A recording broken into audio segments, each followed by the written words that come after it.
Okay, good morning, everyone. I think we are going to get started right now. Since we have a packed agenda, I know folks are still trickling in.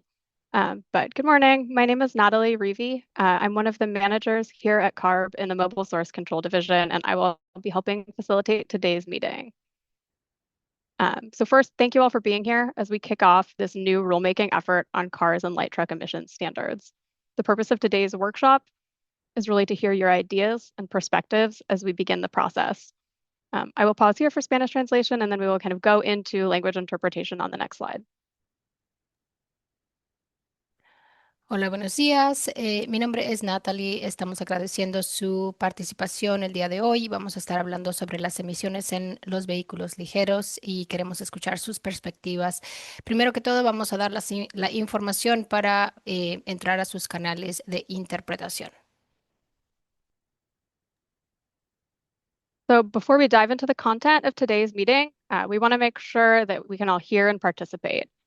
So a live Spanish interpretation is available for this meeting. In a few moments, you'll see a globe icon labeled Interpretation at the bottom of your screen. So click on that tab and select the language you would like to hear. So today's meeting options are English and Spanish. If you would like to hear only the interpreted language, click Mute Original Audio. So at the top of your screen, or at the top, click English Presentation for English slides, or Presentación en Español for Spanish slides. So I'll now pause this so our Spanish interpreters can repeat this message in Spanish. Esta presentación se llevará a cabo en los idiomas inglés y español. Estaremos proporcionando interpretación simultánea.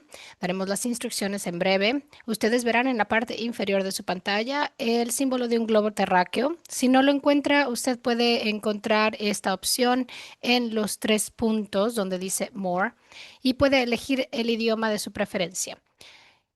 Para escuchar el idioma interpretado es importante que si solo quiere escuchar una sola voz, que ponga en silencio el audio original para solo escuchar la voz del intérprete.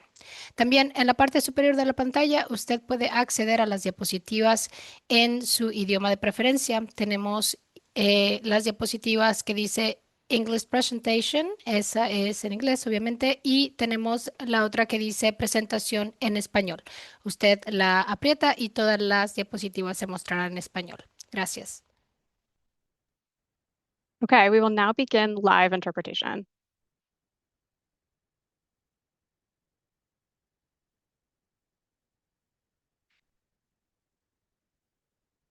So there will be 2 breaks during this workshop for questions and comments. To be added to the speaking queue, please raise your hand. For those joining through Zoom, click Participants and then raise hand. For those on the phone, press *9 to raise your hand.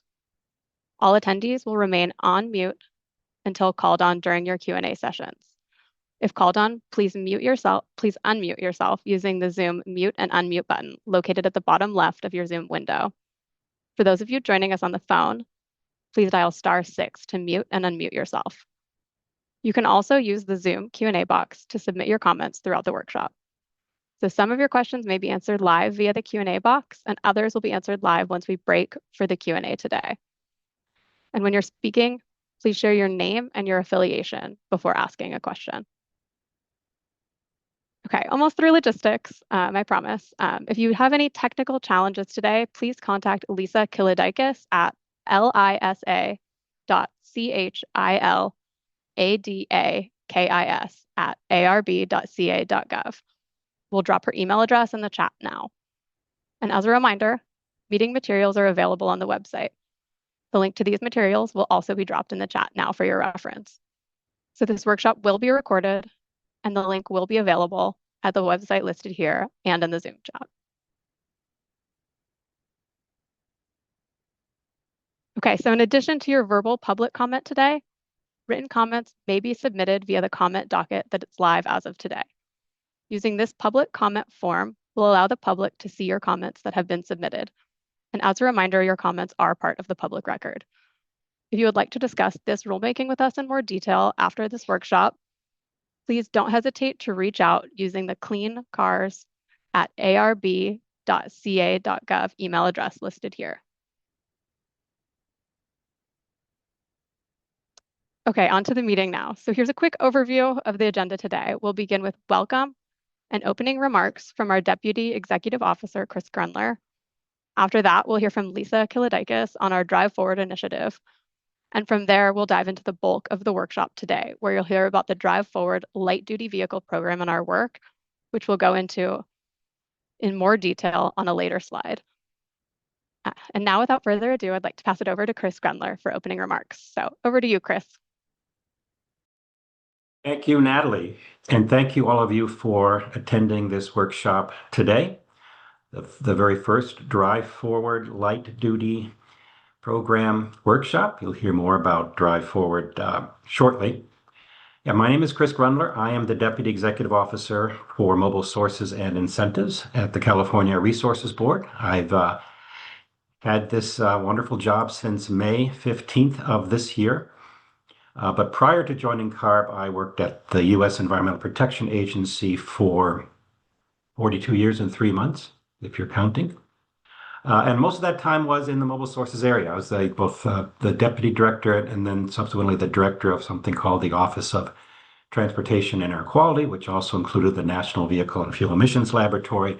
So I had the opportunity to work with my CARB colleagues for many years, and it's a great honor and privilege to join them here in California to work on these important topics. So I just want to provide a very brief bit of context as to why we are here. Earlier this summer, the governor of California issued an executive order in response to the illegal and unconstitutional acts of the federal government. This executive order reinforced and doubled down on the state's commitments to clean air and climate, and also directed not only my agency, but agencies across the government to make recommendations to him on how the state can continue to make progress building a zero-emission vehicle marketplace and economy in the state of California. It also directed CARB to undertake new rulemaking efforts for both light-duty, medium-duty, and heavy-duty vehicles. And so today is the kickoff workshop to begin that process. A bit more context. So as part of this executive order, we held listening sessions throughout the state to listen to thought leaders and average Californians on their ideas of how we can continue to meet our commitments to cleaner air and climate protection for all Californians. And it was fascinating. We held meetings in the Bay Area, in the South Coast Air Quality Management District near the port, and in the valley, the San Joaquin Valley. So very diverse, different kinds of places. But what came through loud and clear to me, and certainly what helped shape our recommendations to the governor and the legislature, is the importance of affordability, that cleaner vehicles needed to be affordable, as well as the infrastructure. We heard again from many different people that we need more charging infrastructure and faster connections to the grid for this infrastructure. So these two issues, more than any other, really shape the recommendations to the governor and the legislature, and will also shape how we think about these regulations going forward. So you'll hear more from other presenters today about this, what we're calling the Drive Forward initiative, as well as more details at our hearing tomorrow before the California Resources Board. So if you're interested, please stop by or tune into the board hearing. A couple more comments about how I'm thinking about this rulemaking process and how we intend to proceed. First of all, and most importantly, we are enhancing our engagement and communications process in doing these rules. So we are planning on more than just one workshop. We're going to have 3 public workshops.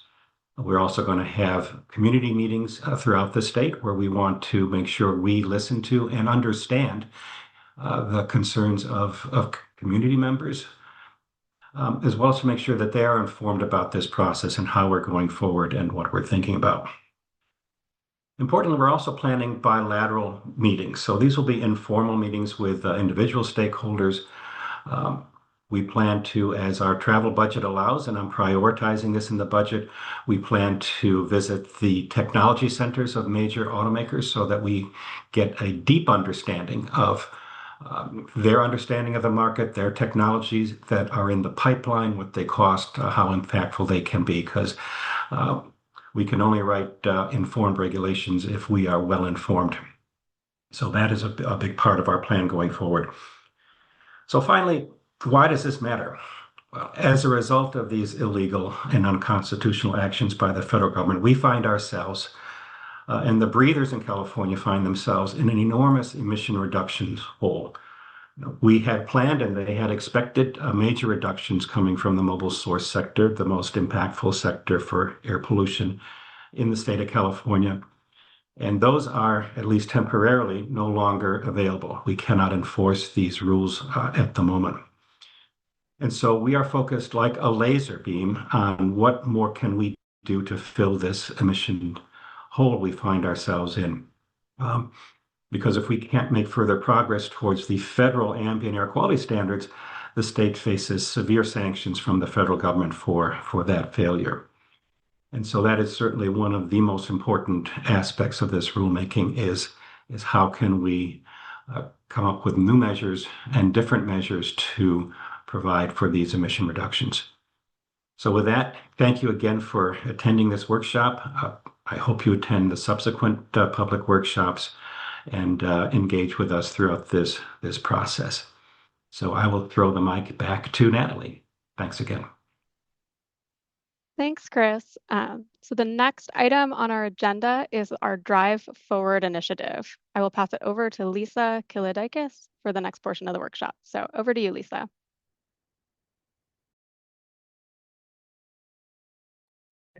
Thank you, Natalie, and welcome everybody. It's great to be here. So before staff kick off the light duty vehicle slides, I'd like to introduce CARB's new Drive Forward initiative. But before I get into this initiative, I'd like to provide some background about how we got here.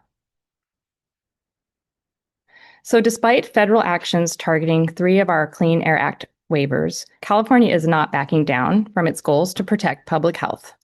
In addition to pursuing legal actions challenging that federal resolutions that disapproved 3 waiver actions, we are pursuing every available avenue to advance clean technologies and achieve the emission reductions California needs to protect the health and welfare of its residents. On June 12th, Governor Newsom signed Executive Order N2725, reaffirming California's commitment to deploy zero-emission vehicle technologies to improve air quality, especially in communities disproportionately impacted by pollution.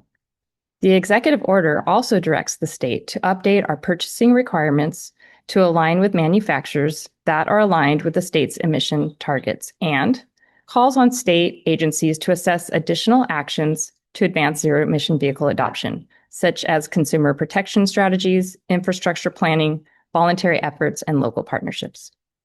And finally, it directs the California Air Resources Board to develop new regulations consistent with state and federal law that reduce emissions of greenhouse gases, criteria pollutants, and toxics, which will serve as an additional measure to build on existing regulations or as an alternative measure for clean technology advancement. Those potential new regulations for light-duty vehicles are the focus of today's workshop. So in response to the governor's executive order, CARB launched the ZEV Forward initiative, a collaborative effort between the public and state government to emphasize that a strong zero-emission vehicle market is essential to meeting California's clean air goals. Just as importantly, it underscored that every Californian has a voice in shaping the path forward. To support this vision, CARB staff organized the ZEV Forward dialogue sessions, bringing together expertise from the public, industry, and multiple state agencies. These sessions provided an opportunity to exchange ideas, identify challenges, and explore ways to advance clean vehicle technology together. Across the state, specifically in Fresno, Sacramento, and Long Beach, CARB held in-person sessions focused on topics ranging from agriculture and heavy-duty trucking to light-duty vehicles, infrastructure, and ports. CARB staff also hosted an evening virtual session to make sure anyone who wanted to participate had the chance to do so. In total, there were about 1,100 participants and 190 written comments submitted. The discussions were structured to encourage participation from communities most likely to be affected by these policies and programs. Key themes that emerged included maintaining momentum in ZEV deployment, aligning program design with air quality and climate goals, exploring non-financial incentives, and ensuring that all Californians share in the benefits of this transition. CARB published a report to the governor in response to the executive order on August 19th, 2025.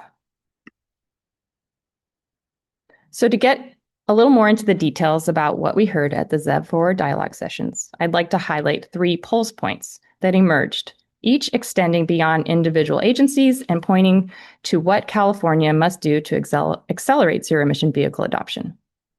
So affordability comes first. Participants shared bold ideas to reduce the initial upfront cost of zero-emission vehicles, such as cutting registration fees, lowering sales taxes, and stabilizing clean fuel pricing. The message was clear that California must continue investing in infrastructure and vehicle incentives that stack with local funding programs to maximize benefits. Infrastructure was the second pulse point.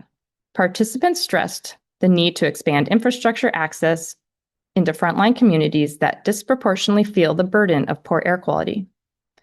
Trucking industry leaders called for reliable charging routes along key freight corridors, and community groups expressed need for a faster permitting process to get chargers on the ground. Finally, the market itself was a driving topic. There were robust discussions about where zero-emission vehicles are thriving and where they are not. Commenters underscored the importance of considering the used vehicle market in the future strategies. Across the board, there was consensus that California must keep backing those who are ready to invest in a cleaner future, even in uncertain times. It is clear that this work is beyond what CARB or any one agency is able to do alone. So building on the foundation established through the ZEV Forward program or initiative, and in response to the directive of the executive order, CARB is launching the Drive Forward initiative. This new initiative continues the state's commitment to meeting both state and national air quality standards, fulfilling California's climate and clean air goals, and protecting public health through strong vehicle standards. Drive Forward will carry this work forward by supporting the development of light and heavy-duty vehicle regulations, incentive programs, and outreach and education efforts, along with other tools and resources that are all critical and work together to advance clean vehicles on California's roads. So here's our timeline to develop our new standards for light, medium, and heavy-duty vehicles through 2026. That work kicks off today with our first workshop focused on light-duty vehicles. Our next workshop will take place on November 13th and will center on incentives for both light and heavy-duty vehicles. Then in early December, the heavy-duty team will hold a workshop focused on heavy-duty vehicle standards and strategies. The Drive Forward initiative will continue into 2026 with additional workshops planned for the second quarter, covering both light and heavy-duty sectors as this work evolves. So before I pass it over to the light-duty vehicle team, I'd like to walk through a few slides highlighting what to expect at these upcoming workshops. These workshops build on feedback from the ZEV Forward discussions and give stakeholders an opportunity to provide additional input and engage deeper on CARB's incentive programs and heavy-duty standards and strategies. So the incentives workshop coming up on November 13th will cover incentives for both light and heavy-duty vehicles. The goal of this workshop is to gather input on funding needs, program design, and strategies to identify new or existing funding sources. The incentives team will provide background and updates on current incentive programs and an overview of the upcoming incentives workshop schedule. The team will also discuss successes, challenges, lessons learned from the implementation of our programs, and potential approaches, along with their pros and cons. The emphasis of the discussion will be on gathering feedback on market needs in terms of funding and in enhancing and strengthening collaboration between CARB and stakeholders.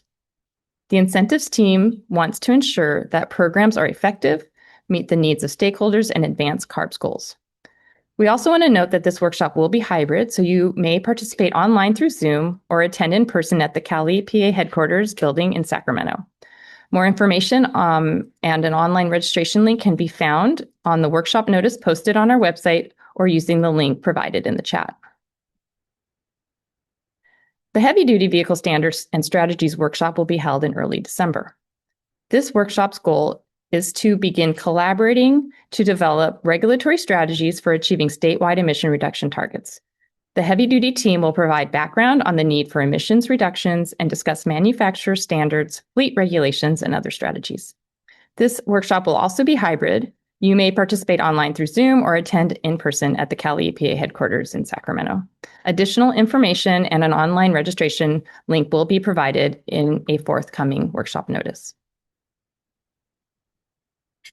So in addition to incentives and regulations, CARB is also exploring other ways to encourage early action and recognition programs for fleets that adopt zero-emission technologies. There are 3 non-monetary voluntary programs currently under development that will encourage stakeholders to partner with CARB. Executive Order N2725 directed CARB to identify and maintain a list of manufacturers that are advancing clean transportation. CARB is currently developing the list of manufacturers known as Drive Forward Leaders, which will be tied to prioritization of future incentive funding and state procurement. Details regarding the criteria and process used to develop the list will be made public. Clean Fleet Connect will incentivize on-road fleets to purchase and use the cleanest technology available. For off-road fleets, the California Clean Construction Program, currently under development, is also a voluntary, non-monetary incentive program to encourage fleets to go beyond regulatory fleet rule compliance. Non-monetary incentives encourage fleets and manufacturers to take advanced steps towards meeting our state clean air goals while receiving benefits that support business development and promote sustainable growth. Moving to the outreach and community engagement, CARB is committed to ensuring that all Californians, especially those burdened by poor air quality, have access to the benefits of clean transportation and healthier air. A key focus will be on supporting rural and tribal communities that have historically been underinvested in and continue to face unique challenges. That means meeting people on their terms, in their spaces, and focusing on the issues that matter most to them. Through this approach, CARB aims to listen, build trust, and form lasting partnerships that make sure community priorities are reflected in our work, and that every Californian benefits from the state's clean air and climate goals. So now I'll turn it back over to Natalie to start the Light Duty Vehicle Program presentation. Thank you. Thanks, Lisa. I do want to note for anyone seeing the presentation in a language that you weren't expecting, at the top of your screen, you should see English presentation for English slides or presentación en español for Spanish slides. They look like little tabs at the top of your Zoom screen if you're having issues finding them. So I think we can go to the next slide now. Thanks. So this slide should look somewhat familiar. So as you saw earlier, here's a quick overview of the rest of today's agenda. We'll begin with introductions, so you can meet some of the team working on this new rulemaking. After that, we'll provide some background on the programs and how we got to this point to set the stage and to give context. And then next, we'll walk through our initial workshop concepts. From there, we'll shift to a discussion on the scope and content of the Environmental Impact Analysis, or EIA. And then finally, we'll wrap up with next steps. We want to make sure everybody leaves with clear takeaways, what we're doing moving forward, and how you can stay involved in this process throughout the process. We've also built in 2 Q&As throughout, so please feel free to engage and provide comments along the way. And if you are planning to provide a comment, please try to include a slide number if possible. So with that, I will turn it over to Shobna Sani to dive into the next portion of the workshop. Thanks, everyone.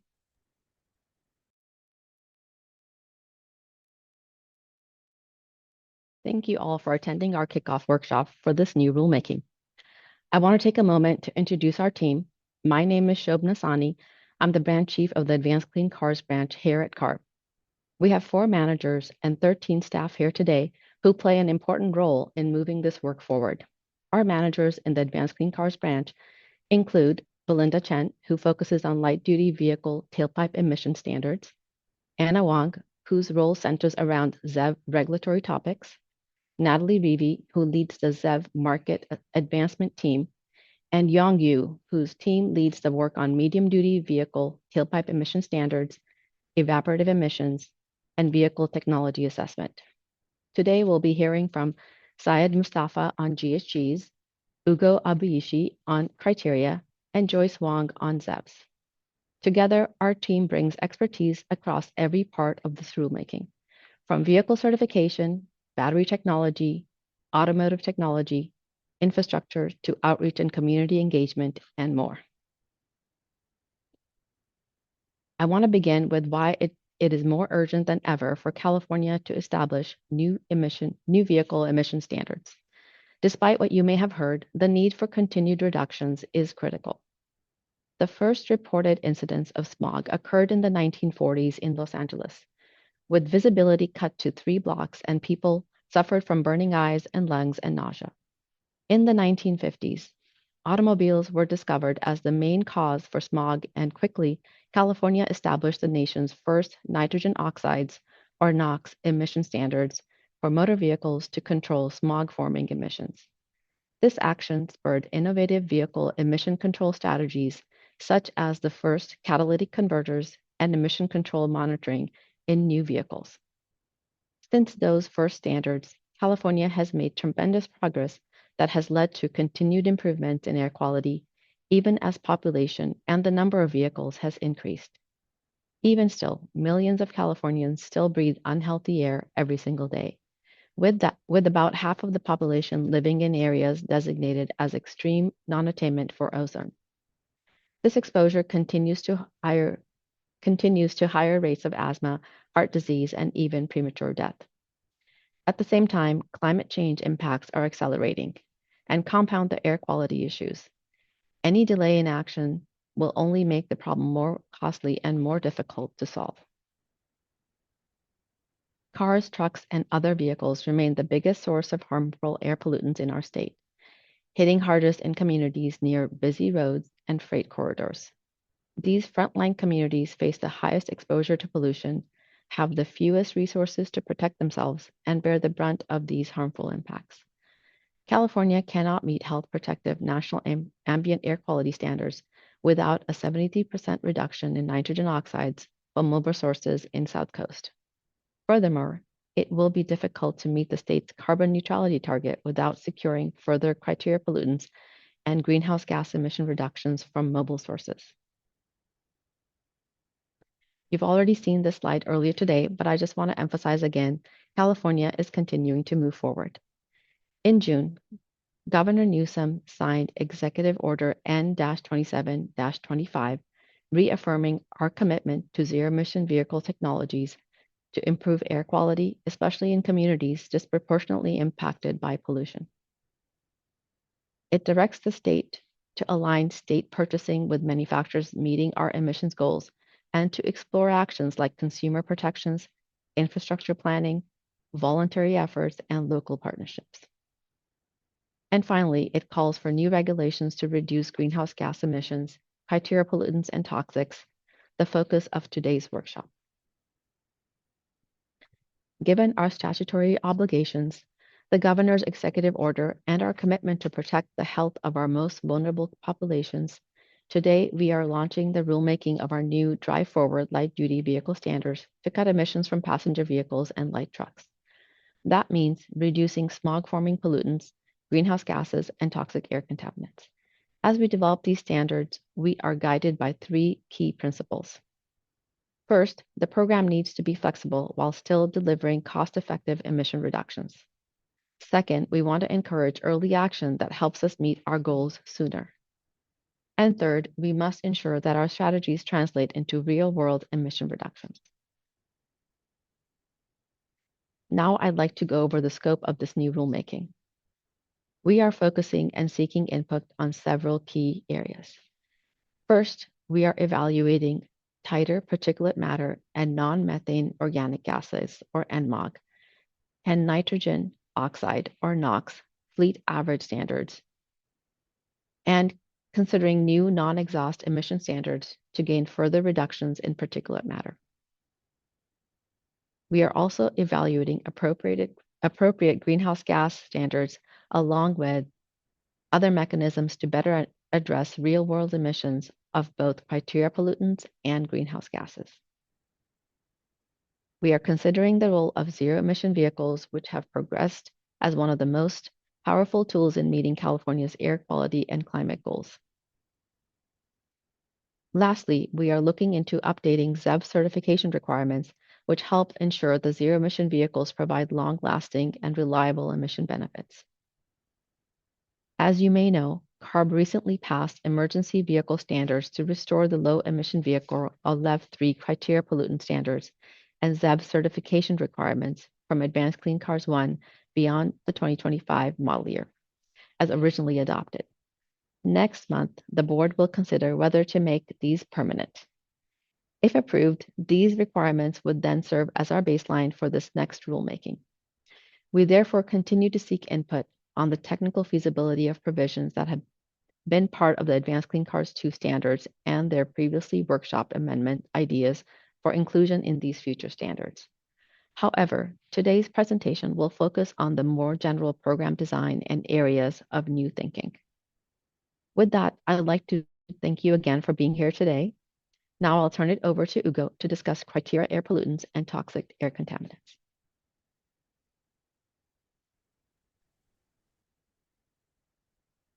Thank you, Shobna. Hello, everyone. I am Ugo Obieshi, and I am here to discuss developments in the light-duty criteria emission space. These figures show the ozone precursor NOx and particulate matter emission estimates for light-duty vehicles under LEV3, shown in the brown lines.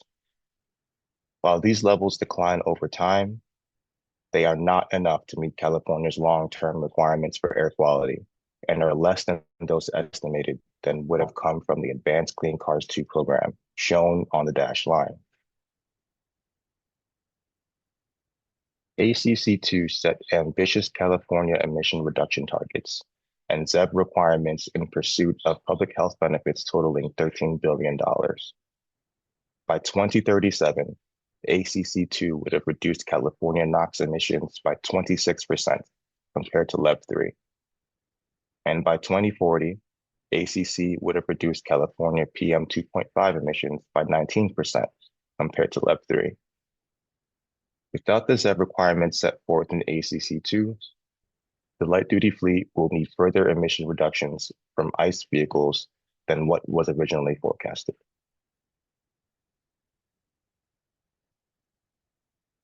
California has several mechanisms to achieve critical additional emission reductions of criteria pollutants and toxic air contaminants. Our traditional methods are on the left side of the screen.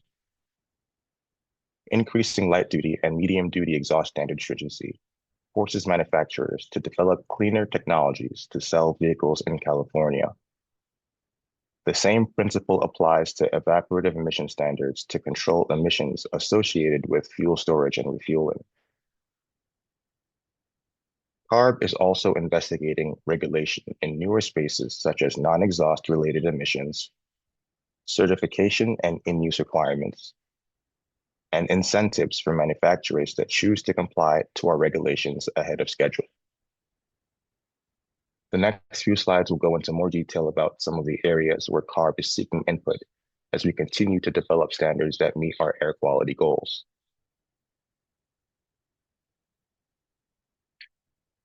California will not meet critical ozone ambient air quality standards if light and medium duty NMOG plus NOx fleet averages remain at LEV3 levels of 30 milligrams per mile for light duty and 178 to 247 milligrams per mile for medium duty vehicles.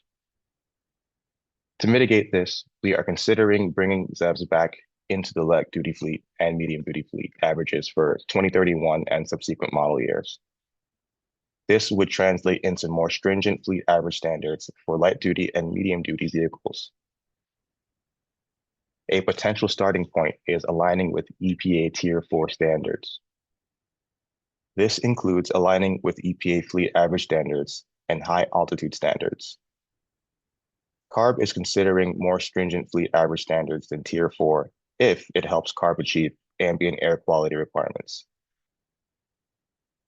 CARB seeks input on forecasts of future ZEV penetration rates, as well as input on maximum feasible NMOG plus NOx reduction levels for the internal combustion engine vehicle fleet.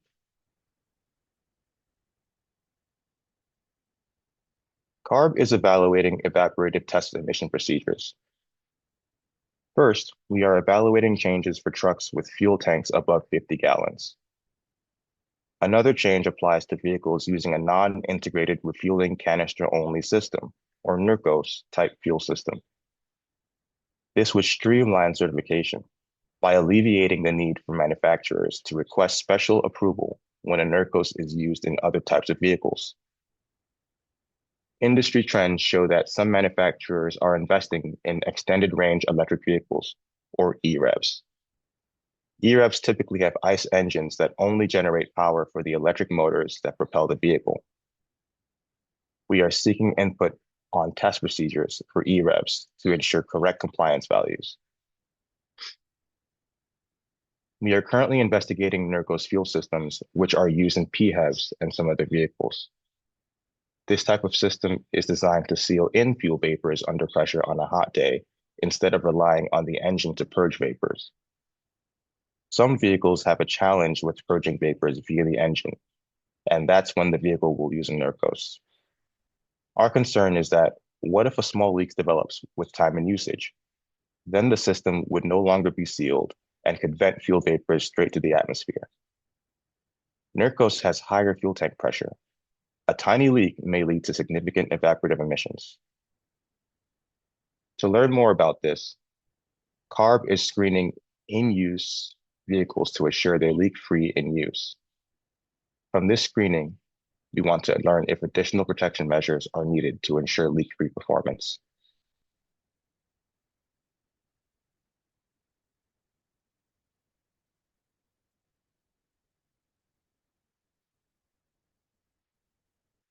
CARB is exploring new areas of real-world emission control to ensure the strategies in place deliver real-world emission reductions. Currently, light-duty in-use emission testing is only performed on a chassis dyno. We would like to ensure that in-use emissions correlate to what is happening in the real world. So, we are investigating the use of portable emission measurement systems, or PEMS, to better account for emissions from real-world driving. We are also looking into adopting,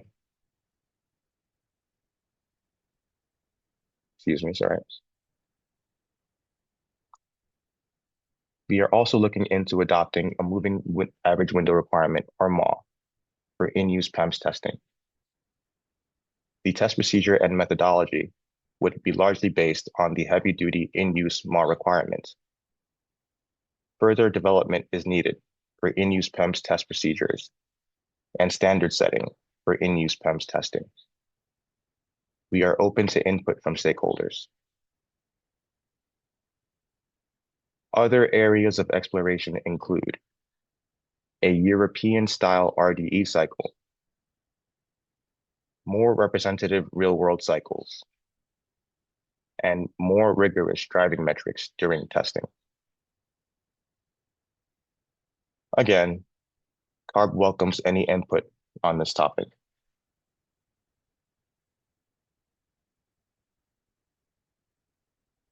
CARB has been investigating the sources of non-exhaust emissions, pollutants released from vehicles that do not originate from the tailpipe or evaporative emission system. This includes brake wear, tire wear, and resuspension of road dust by tires or wheels. Non-exhaust emissions are a growing concern. Non-exhaust emissions can harm air quality and adversely impact the health of individuals who are exposed to them. This disproportionately affects communities that exist near highways and large road networks. We predict that as exhaust emissions decrease, particulate matter from brake wear and tire wear becomes a proportionately more significant source of traffic-related emissions. Our model also indicates that brake wear contributes more to particulate matter emissions than tailpipe exhaust.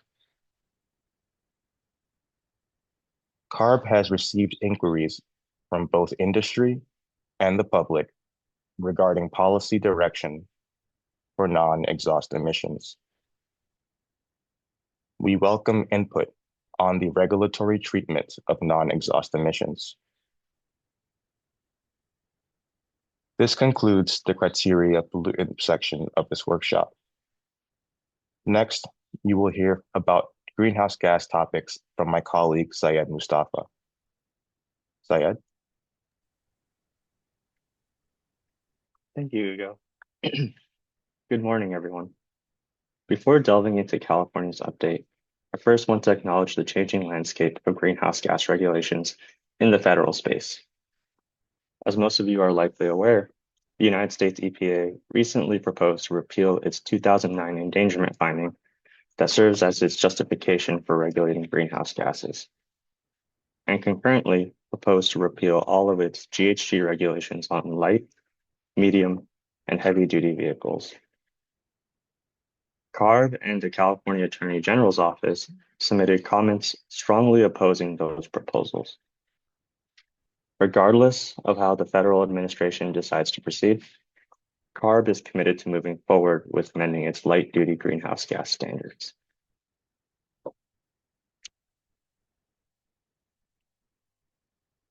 The greenhouse gas standards have not been amended since they were first adopted in 2012, meaning that they flatline at the model year 2025 levels, which is shown in the dashed line. However, we expected significant GHG reductions to come from the Advanced Clean Cars 2 zero-emission vehicles regulation that are shown here in the lower dotted line.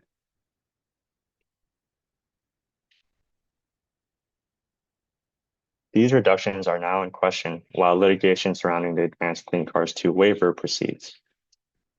Nor can we rely on reductions to come from the EPA's 2024 multi-pollutant rule, shown here as a solid line, given their proposed repeal.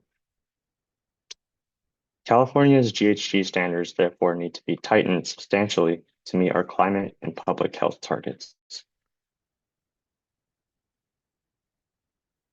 There are 5 areas we have identified, which we are investigating to meet our greenhouse gas reduction goals.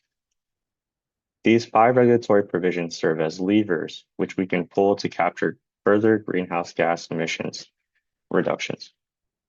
The regulatory provisions are carbon dioxide fleet average standards, vehicle technology treatment, air conditioning and off-cycle credits, new areas of exploration for real-world emission control, and early action incentives.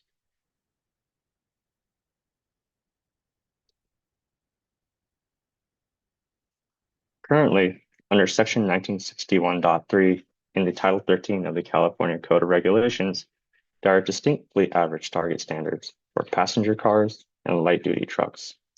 The targets have become more stringent every model year from 2017 to 2025. The 2025 model year and subsequent footprint curves are shown here on this figure. Under Advanced Clean Cars 2, ZEVs would have made a significant portion of new vehicle sales. Therefore, it would have been more imperative to focus on the internal combustion engine portion of the fleet. In light of the illegal federal actions against our authority to enforce ACC2, we are now considering moving away from the internal combustion engine only fleet average and retain ZEVs within the GHG program. The United States EPA, in their 2024 multi-pollutant rulemaking, adopted increasingly more stringent carbon dioxide target values until they settle on the most stringent standard in 2032 model year, as you can see on this figure. We are currently evaluating the United States EPA's 2032 model year standard as an initial starting point. We are seeking input for additional considerations for developing new carbon dioxide curves.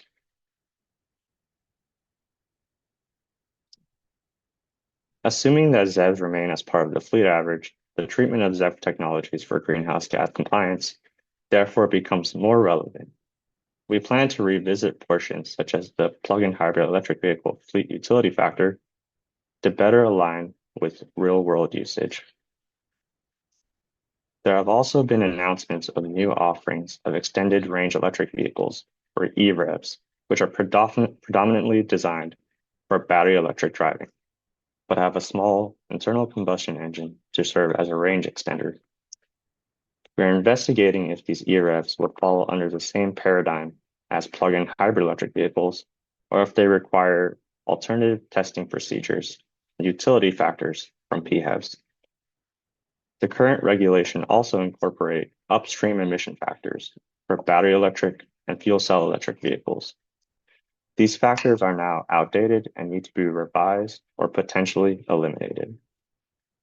Lastly, we are looking into incentives for GHG reducing technologies, such as flexible fuel vehicles, hydrogen combustion engines, and carbon dioxide scrubber exhaust after treatment. We are also seeking input on additional technologies to consider and innovative GHG reduction mechanisms.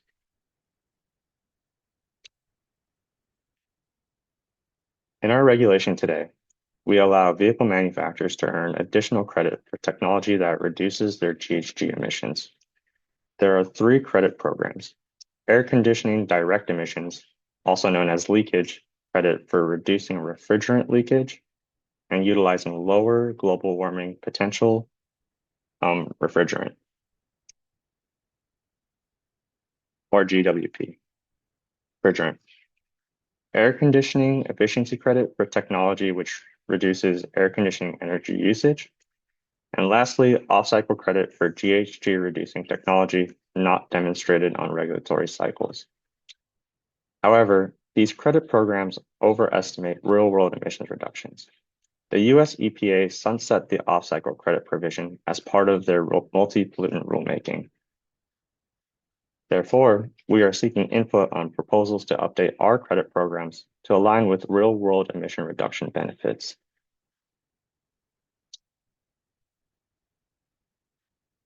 Our current certification requirements for the GHG standards consist of a model year-end report with sales volumes and tested values. The testing requirement is based on measuring emissions from each combination of unique vehicle model type and footprint from the 2-cycle analysis. The current requirement is limited in scope and stringency, which we believe results in real-world GHG emissions being underreported. Therefore, we are seeking input on proposals to update our testing and regulatory requirements to better align with real-world GHG emission determination.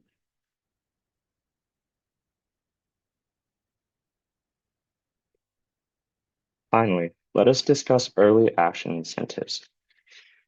Since any regulations under consideration would not take effect until model year 2031, until then, OEMs would earn GHG credit against the model year 2025 fleet average standard. As a result, OEMs could accrue sizable credit surpluses. We are researching what those surpluses are projected to be and how they would roll over into our new rulemaking. Another item we are looking into is early compliance incentives and pathways to earn GHG credit under the new rulemaking. One potential option could be optionally certifying ZEVs that meet assurance measures to earn additional credit. We are also seeking input on additional early action credit generating proposals. This concludes our section on the greenhouse gas standards. We can now take questions and comments on both greenhouse gas and criteria standards. And I'll hand it over to my colleague, Natalie. Thanks to our speakers, Shobna, Ugo, and Syed. So as Syed mentioned, we are going to pause here for questions on these sections before we move into the next portion of the workshop today. So I know I mentioned in the beginning, but kind of as a refresher, as we go into this Q&A period, there are 2 ways to ask a question or comment today, either raising your hand or asking a question in the Q&A box, which it looks like a lot of you have already figured out. So to be added to the speaking queue, another reminder, please raise your hand or press *9 on your phone, and we will call on you in the order that your hand is raised. Again, please introduce yourself with your name and your affiliation, and we will try to switch off between hand raises and the Q&A box as well. And so as a reminder, the questions posted in the Q&A box will be visible to everybody attending the workshop. And we will try to answer as many questions live as possible, but may need to follow up after the workshop. And then finally, one more reminder, when asking a question about the presentation, please include a slide number if possible. So with that, I think we will move right into it. I think we are going to start with the questions in the Q&A box. Thanks, Natalie. Yeah, I'll be facilitating this part and turning it over to my colleagues to answer some of these questions. So we're going to kick it off with the first question that we'll answer live today from Kurt Berry. Will the new regulatory effort be named ACC3?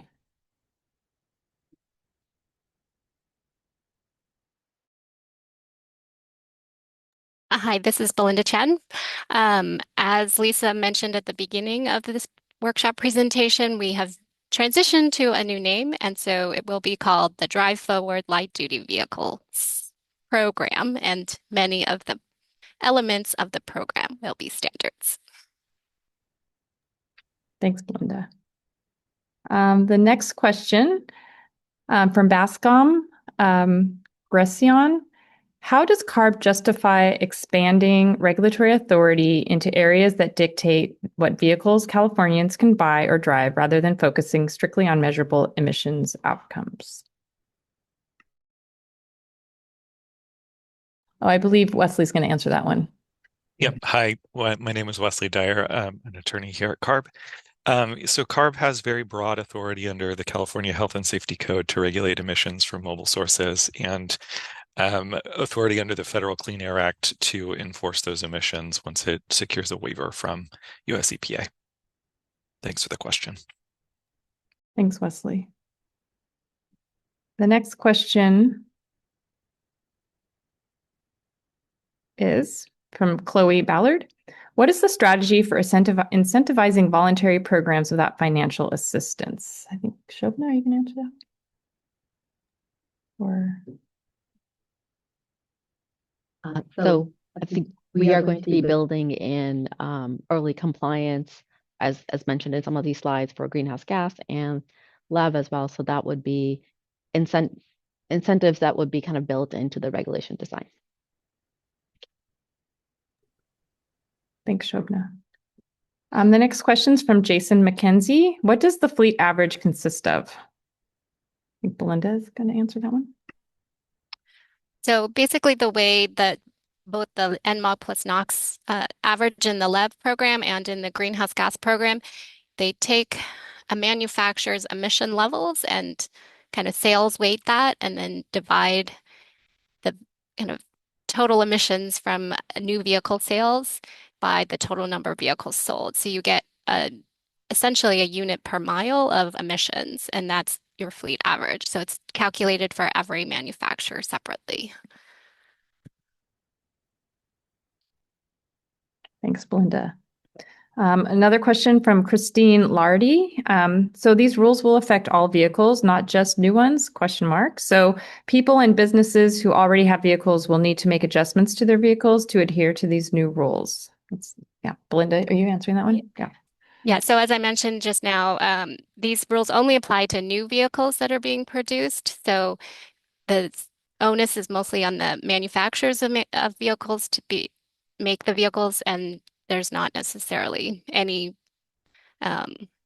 new regulations affecting vehicles already in use.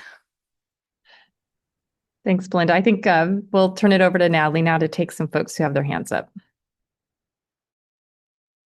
Yeah, we're going to move to the hand raisers. So the next question is from Daryl Withrow, and then Bascom Gratian and Blake Dacey. Sorry for the mispronunciation. You are the next in the queue. I do want to remind folks that there is an opportunity to submit written comments. So that Q&A box today is really going to focus on, we're going to focus on questions about the material presented. But we can put another link in the chat to the comment docket that's open. So Daryl, hope that I have allowed you to unmute yourself.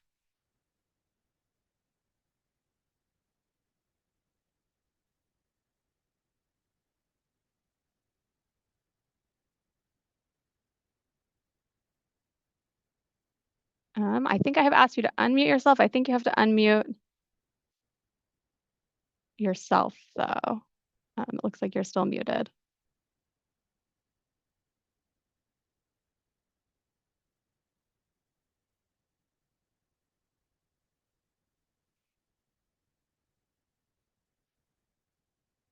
Okay, maybe we will try to figure out the tech issues, Daryl, or maybe that was an old hand raised because you were having tech issues earlier. But Bascom Gratian, um,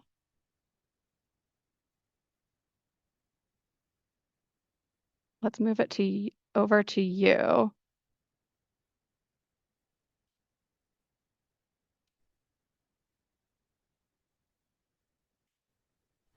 I said, don't send it to any Indian guy. That's it. Okay. Hi, yeah, we can hear you. Hi. Hello? Hi, yeah, we can hear you, Bascom. Sorry about that. So I took a phone call. Now you're taking comments? Yeah, we are taking kind of questions on the material that was presented. So if you have a question, feel free to ask it now. We Yeah, also have a comment docket opened as well. comment would be, California residents and businesses, they don't need, they don't want to be told when and how to drive. The free market has a proven record of advancing the technology and improving efficiency and reducing emissions without a heavy-handed direction. The private sector responds to consumer demand, not bureaucratic design. So my concern is that the Drive Forward program appears to be moving CARB from a role of an environmental regulator to that of a social engineer, prescribing future vehicle types and dictating technology pathways and influencing consumer behavior through regulation rather than competition. And this is not how we do it in America. And I think it's undermining public trust and consent of the governed. When government agencies attempt to direct lifestyle choices rather than to set fair, neutral standards, public confidence is lost. And the public is increasingly frustrated today. I'm out there in the public and I talk to people every day. I bring this up a lot. I used to have an electric vehicle. I got rid of it. It was terrible, absolutely terrible. I spent more time, it almost caused a divorce. I spent more time charging that vehicle than I did driving it. And so, when government agencies try to direct a lifestyle, it's not good. If the objective is clean air, then focus on the outcomes through measurable science and not ideologies. Allow the innovation of the automakers to make fuel more efficient and stand on the side of the consumers to determine what succeeds in the marketplace. So, respectfully, I think CARB should restore a clear boundary between environmental protection and personal autonomy and allow Californians to participate in the free market, not administrative planning. And let's take that into the next chapter of transportation in California. Thank you for your comment, Bascom. We are going to move to Blake Dacey. I have unmuted your mic. There we go. Testing. Yep, we can hear you, Blake. All right. Just a couple comments before I have a couple opinions before I have a couple statements.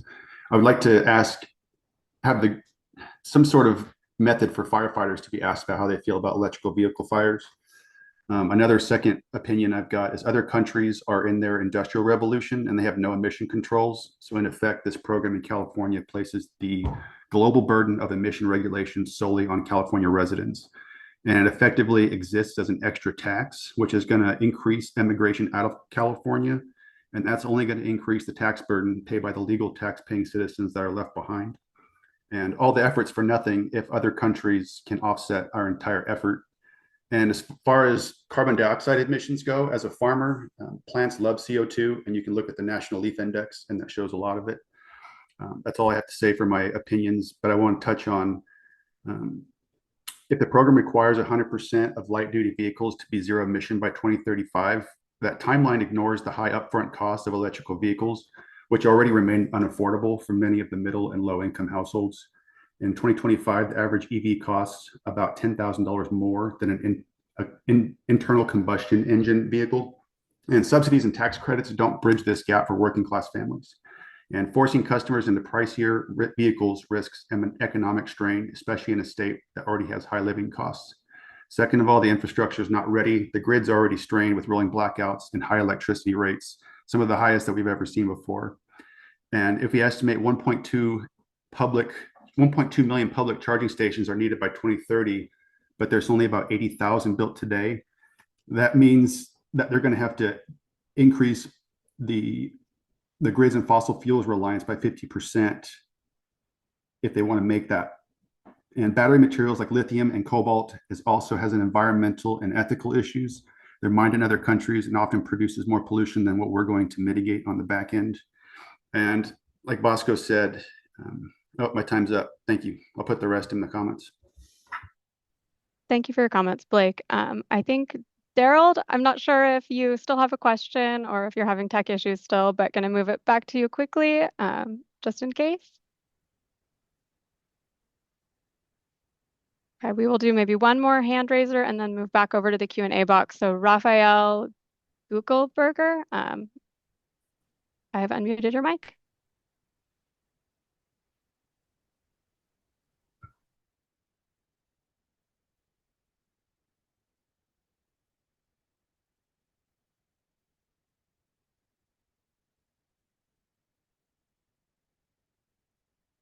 We can't hear you, either Daryl or Raphael. If either of you are trying to talk, maybe we will try to work out some of these tech issues, but move back over. Lisa, do we have any more questions in the Q&A box?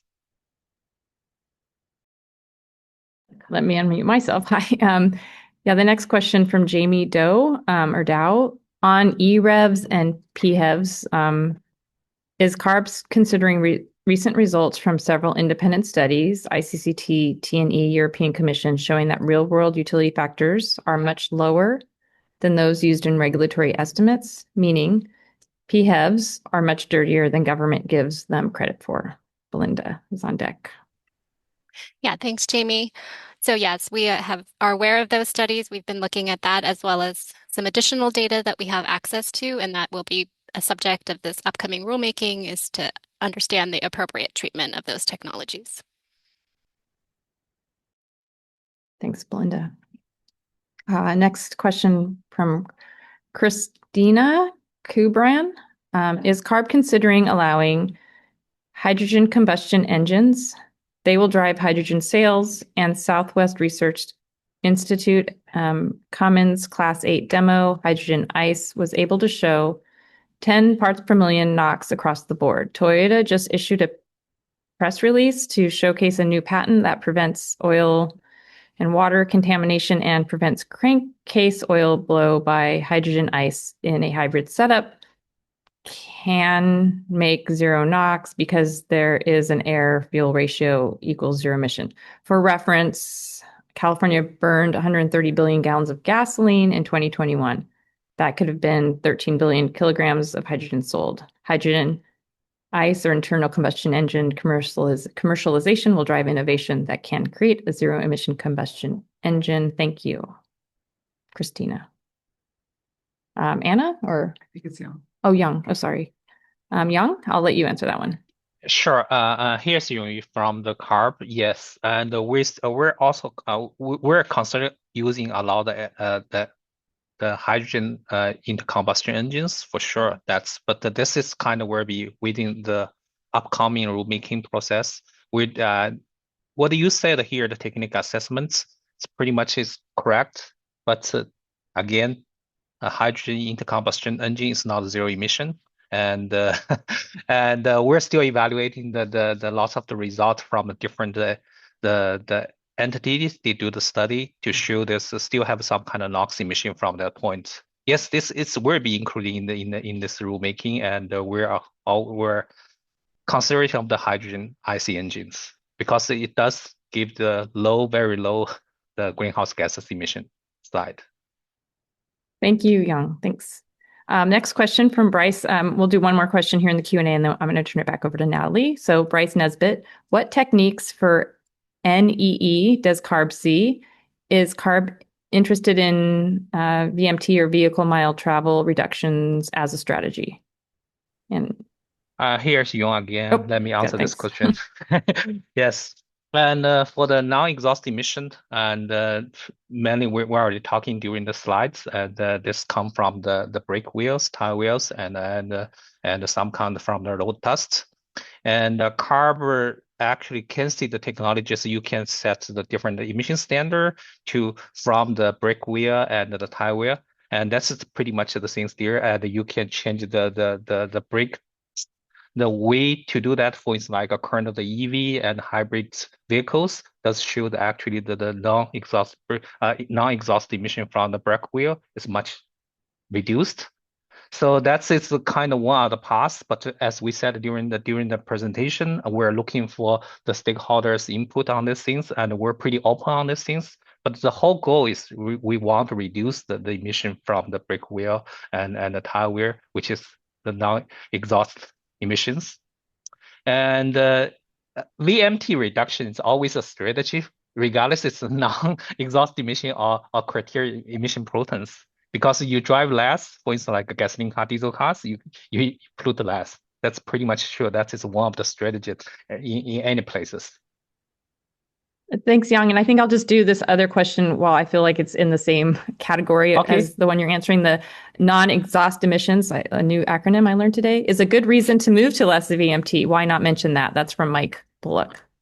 Yeah, I think I touched these things a little bit from when I asked the last questions. Yes, VMT is always the good way to reduce the emissions, regardless of non-exhaust emissions or exhaust emissions.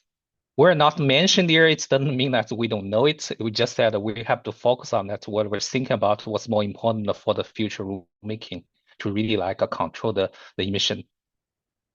Thank you. Thank you, Yang. I'll turn it back to Natalie for the raised hands. Thanks, Lisa.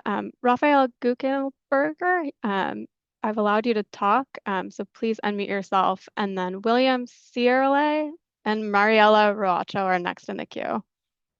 So Raphael.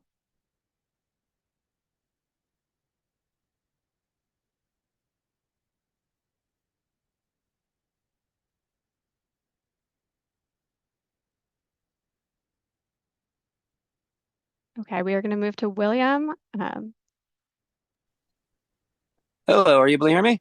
Yeah, able to hear you. Glad it's not on us. Glad someone's mic is working. Yes, same here. Okay, so my question is a little bit of a question and a comment, because I would like to know why so much effort is being forced on saving the air. So much is being forced focused on the cars rather than on ourselves. Because if you think about it logically, we're trying to change an inanimate object and we're blaming an inanimate object for the air pollution that we ourselves are causing.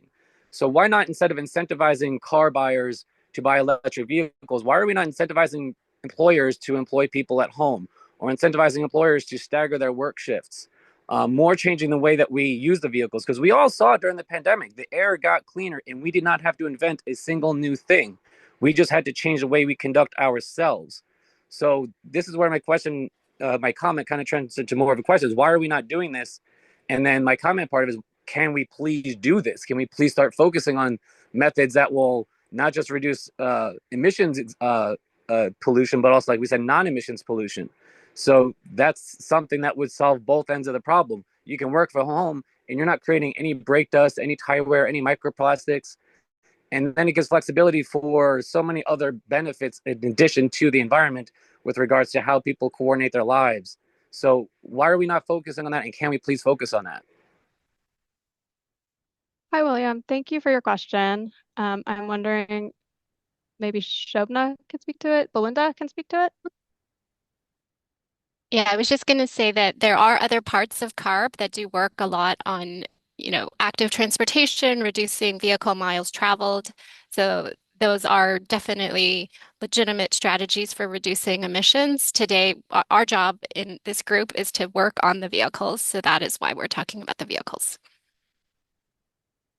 Okay, so we don't actually have any reason for doing so other than that's just what we're doing. But like, why are we not just doing that? Why don't we switch from cars to people? Let's focus on the actual resolution rather than trying to reinvent the wheel, so to speak.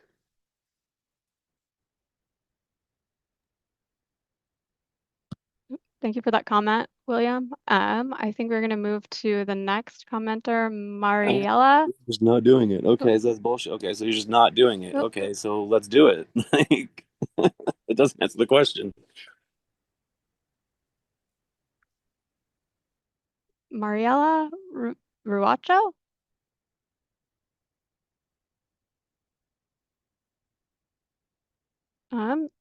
You should be able to unmute yourself.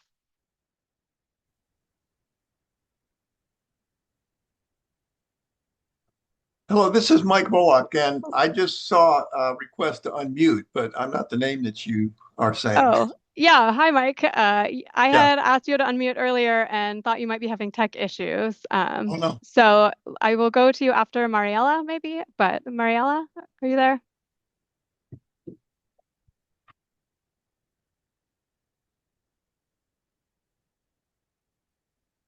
Okay, I don't see Mariella's hand raised anymore. And Mike, I know you were one of the first people I called on, so maybe you were having tech issues earlier. But you should be unmuted now. And Mariella, I see that you asked to unmute. I will come back to you after Mike. Okay. My question primarily is that a lot of speakers have clearly shown that we need climate literacy. People do not understand why we have a code red climate urgency. And I'm just quoting the Secretary General of the UN. And I know a lot of these speakers think they're much, much smarter than the Secretary General of the UN, but I would say they are not. And the IPCC, Intergovernmental Panel on Climate Change, that is the real science. And so here in California, corresponding to their work, which is all about 2030 and reducing emissions by 2030, such as AB 32, that's the law in California, and that's what we're all working to. That's the CARB scoping plan is working to that. But clearly, science is science. Now, I would not want any part of the government to be political, such as the Trump administration is putting politics into our airports and everywhere they can. So everything we get from all of our government is now politicized, and we're getting propaganda. That should be illegal. I suppose it is illegal, but science is not illegal because it's not political. So you just need to teach the NOAA plots. That is fundamental to our problem. Those plots, which were in Al Gore's very educational movie. I'm talking about the education part. There may have been politics there, but there was science. It was basically science. And that science is clearly unknown to people. And it's not that complicated.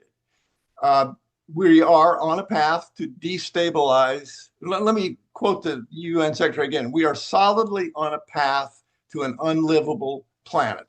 And that's shown by that 800,000 year plot. And that's a lot of science, isn't it?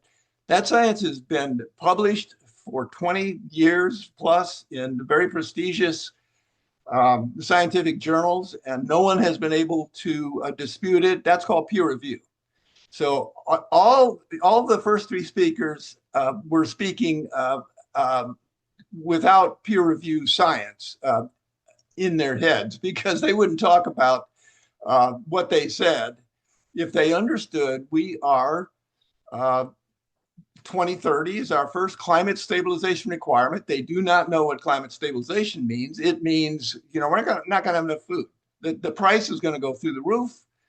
We're going to destroy our own habitat. That's what climate destabilization is. We destroy our habitat, and it gets beyond our control. We're very close to that. We're very close to the point of no return. Let me quote the Secretary General of the UN again. We are dangerously close to the point of no return. That's what he said.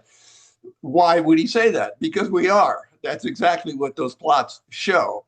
It shows that we're at 420 parts per million. We should be at 280 parts per million. That spike is outrageous. What a scientific experiment we are in. And it's no experiment. We know where we're headed. The climate anomaly, which people think is high. Wow, we've seen 100-degree water off Florida. We've seen 100 degrees Fahrenheit in the Arctic Circle. We've seen 120 degrees in Canada. It's nothing None of that is anything because the temperature anomaly is only 1.5 degrees. Where's it going? Well, what corresponds to the 420 degrees clearly on that plot, and everybody should know the plot I'm talking of, and almost no one does. Obviously, the first three speakers didn't. The temperature anomaly that corresponds to 420 parts per million is 15 degrees centigrade. Well, maybe people say, oh, who cares about 5 degrees means there's no life on this planet. This planet will become just like every other planet that we know of. This planet is teeming with life. And I think people on this call have morals and understand that's valuable. Human extinction is immoral, to do that. And that's exactly what the first three speakers were urging us to do. Hi, Mike. Give Yeah, us, thank you for that comment, Mike. We really appreciate it. Okay, thanks. We appreciate your input. We also, if you have more comments, we do have the comment docket open. I just want to make sure we get to everyone if we can, and we only have a couple minutes left before I think we need to move on to the next section. But thanks, Mike. Yeah, thank you. Okay, Mariela Ruacho, I have allowed you to talk. I think you need to unmute yourself. Perfect. Can you hear me? There you are. Yeah, we can hear you. Hi, Mariela Racho. This is more of a comment and recommendations. Mariela Racho with the American Lung Association. So transportation is a major source of air pollution impacting our health on a daily basis, with California cities continuing to rank in the top 10 for the worst smog and PM, according to our State of the Air report. We encourage CARB to continue to pursue averages for a widespread deployment of zero-emission technologies needed to achieve climate and clean air standards. The new rules should provide clear direction towards meeting these health protective standards, focus on overall fleet of vehicles, including retirement of older vehicles, and ensuring new vehicles meet stringent standards that deliver real-world benefits. Within the criteria pollution space, we encourage CARB to include a focus on particle pollution reductions along the lines of federal standards, as well as non-engine emissions. And then we look forward to working with you on the proposal for NOx and PM reductions, as well as further efforts to control greenhouse gases and support ongoing ZEV market deployment. Thank you. Thank you, Mariela. I think we have time for maybe one more commenter. We also have another Q&A portion today. I think the last person before we move to the next section, Bryce Nesbitt. I've allowed you to talk, so please unmute your line.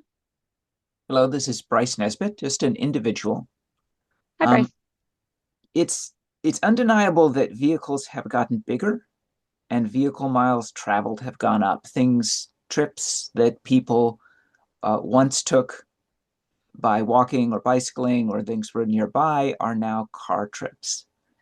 And it seems that in order to get a handle on any of this, that is a bigger picture policy that needs to be addressed. As an example, when preschools are near residences, parents walk with their kids.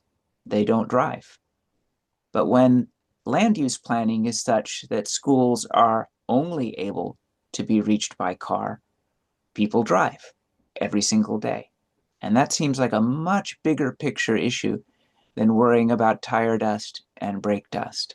And I encourage CARB to really acknowledge that, and the state and the governor's office to focus on those issues, so that we're not trying to bring technology in order to solve a problem of actually too much VMT. Thank you. That's my comment. Thank you, Bryce. We appreciate your input. Before we move into the break, I think we had one more question in the Q&A box. Lisa? Okay. Yeah, I think we're going to try to get to two quickly.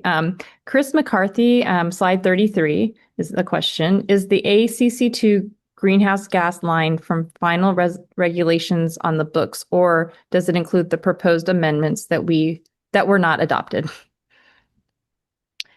There's Belinda. Hi. So yeah, to clarify, this dashed line at the top is actually ACC 1. So those were adopted in 2012, and that is what has been on the books since 2012. As part of ACC 2 in 2022, there were no amendments made to the greenhouse gas standards. Those were only for the low emission vehicle standards and the ZEV regulation. So that does not really apply to this line. Thanks, Belinda. And then one last question before break. Thanks everyone for your patience. From Darren Nowak, question for Yang. Could you elaborate more on the NERCOS topics mentioned? A, possibly extending NERCOS to more vehicle types. B, need to verify long-term sealing performance of NERCOS systems. Thanks. Thanks, Lisa. I will ask my staff, Jason Golden, to answer this question. Jason, go. Yes, thank you, Darren, for your question. NERCOS are being extended to more vehicle types. These are getting more popular, and especially even among conventional hybrids now. But before it was mainly limited to plug-in hybrids, but you also see them on conventional hybrids now as well. So we, as Ugo mentioned in his presentation, we are aware of a potential for long-term sealing performance, like you pointed out in your comment. And so that is a potential concern of ours. And we're currently undergoing a test program where we're testing these type of vehicles in our Riverside lab to basically do a screening to determine if indeed there's an actual in-use issue. So that's it. Thank you. Thank you. I think we'll turn it over to Natalie to take us into a break. Thanks, everyone. I see there are still hands raised, so I encourage folks to kind of hold on to your comments and questions because we will have another Q&A later today. I think with that, I want to thank you all for your feedback so far. We are going to go into a really short break before we move into the next portion. Back in 5 minutes at 11 o'clock on the dot. Thanks. Okay, welcome back, everyone. I hope you all had a chance to stand up and stretch your legs. We have one more agenda item and a lot to cover still today, so I am going to pass it over to Joyce Wong for the next portion of the workshop. Thank you, Natalie. Good morning, everyone. We will spend the last part of our presentation considering the role of zero-emission vehicles, or ZEVs, and the state of the ZEV market. ZEVs have played a role in California's light-duty policies for more than 30 years. In 1990, CARB adopted the first low-emission vehicle, or LEV, regulation, requiring manufacturers to introduce progressively cleaner light and medium-duty vehicles, which assumed at least 10% of the vehicles would need to be ZEVs to comply with those first standards. Through the late 90s and early 2000s, the board continued to modify the ZEV requirements and eventually saw the introduction of the first modern ZEVs, such as the Nissan Leaf, Tesla Roadster, and Chevy Volt. In 2012, we substantially increased the percentage requirements for ZEVs in Advanced Clean Cars 1 and continued this progress with Advanced Clean Cars 2, which also included assurance measures to ensure ZEVs would be full replacement vehicles, thus securing permanent emissions reductions. CARB has included ZEVs as a compliance pathway because these vehicles have the most impact in maximizing emissions reductions of criteria pollutants, greenhouse gases, and air toxics. When we look at ZEVs, from the moment they are in production to them being driven on the road, overall, we see ZEVs emit less over their lifetimes compared to conventional gas counterparts. This trend is expected to continue as development on ZEVs advances, and it is crucial that we continue progress on zero-emission technologies to achieve our health protective air quality and climate goals. California's consistent policies help make it the largest ZEV market in the United States. When we look at the new vehicle market in California, sales for internal combustion engine vehicles have stayed relatively consistent despite challenges from supply chain issues during the pandemic. However, when we only look at ZEVs, we see a different picture. Rather than staying constant, ZEV sales are increasing over the years, with sales increasing by around 330,000 vehicles between 2020 and 2024. There are also signs that the ZEV market is becoming more stable. This is evidenced by an increasing variety of manufacturers selling ZEVs in California. Tesla continues to be the top seller of ZEVs in California. However, between 2020 and the third quarter of 2025, Tesla's market share of the total ZEVs produced has decreased more than 20%. This means other manufacturers are stepping in to meet market demand. This increasing variety of manufacturers is evidenced in two ways. First, we are seeing new ZEV-only manufacturers starting to enter the market between 2021 and 2024, with more ZEV-only manufacturers being announced each year. We are also seeing sales for these ZEV-only manufacturers continuing to increase year over year. The second way we are seeing increasing variety in the ZEV market is by looking at offerings from legacy manufacturers. Legacy manufacturers are continuing to offer more ZEV models and are increasing their ZEV sales over time. As seen on the right-hand side, in 2020, legacy manufacturers only offered 61 ZEV models and sold on average approximately 3,000 ZEVs. Most recently, in 2024, legacy manufacturers have doubled their ZEV models to 126 models and sold 4.5 times more ZEVs, averaging at 14,000 ZEVs. However, despite all the progress manufacturers have made in the ZEV market, more work still needs to be done, as vehicles remain the biggest source of harmful air pollutants in the state. As discussed earlier, about half of all Californians suffer from some of the worst air pollution in the nation, and we need to gain additional reductions necessary from vehicles. We are seeing legacy manufacturers join the ZEV market and increase their offerings, but manufacturers with the highest vehicle sales volume in California continue to fall behind.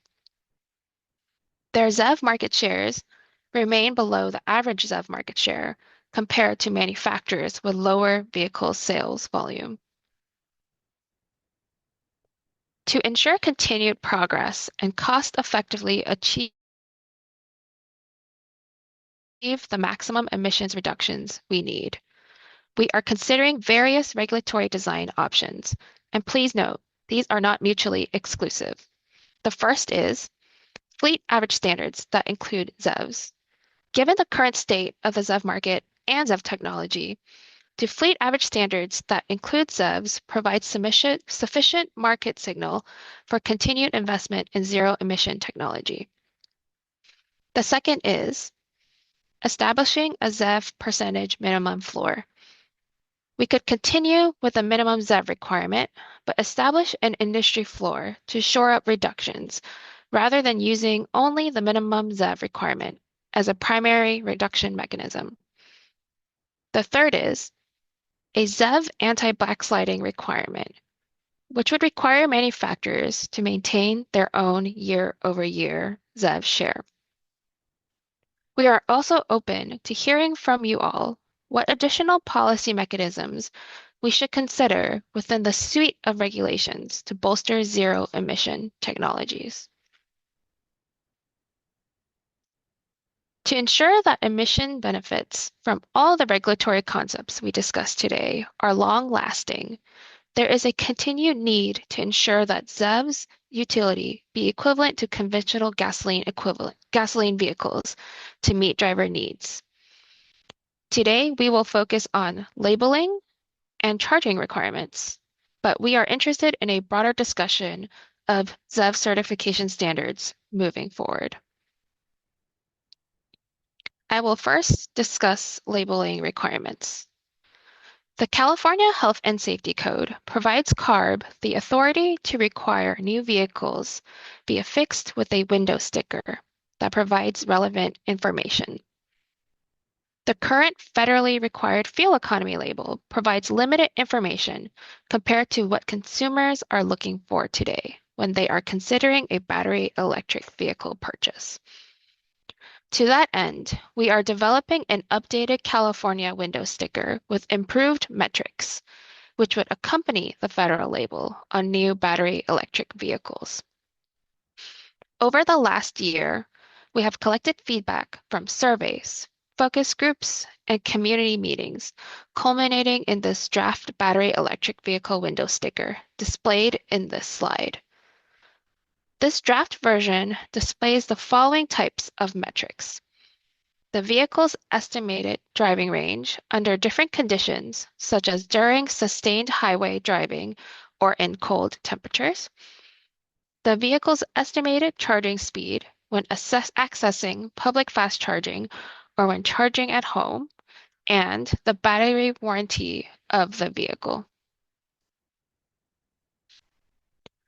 For all the metrics on the draft BEV window sticker, we are considering calculating highway range from data collected during the constant speed range portion of the range testing procedure SAE J1634. Deriving cold and hot temperature by applying a factor to combined federal label range. Calculating charging speeds through charging test procedure SAE 12906. We would like additional feedback on these calculation methods.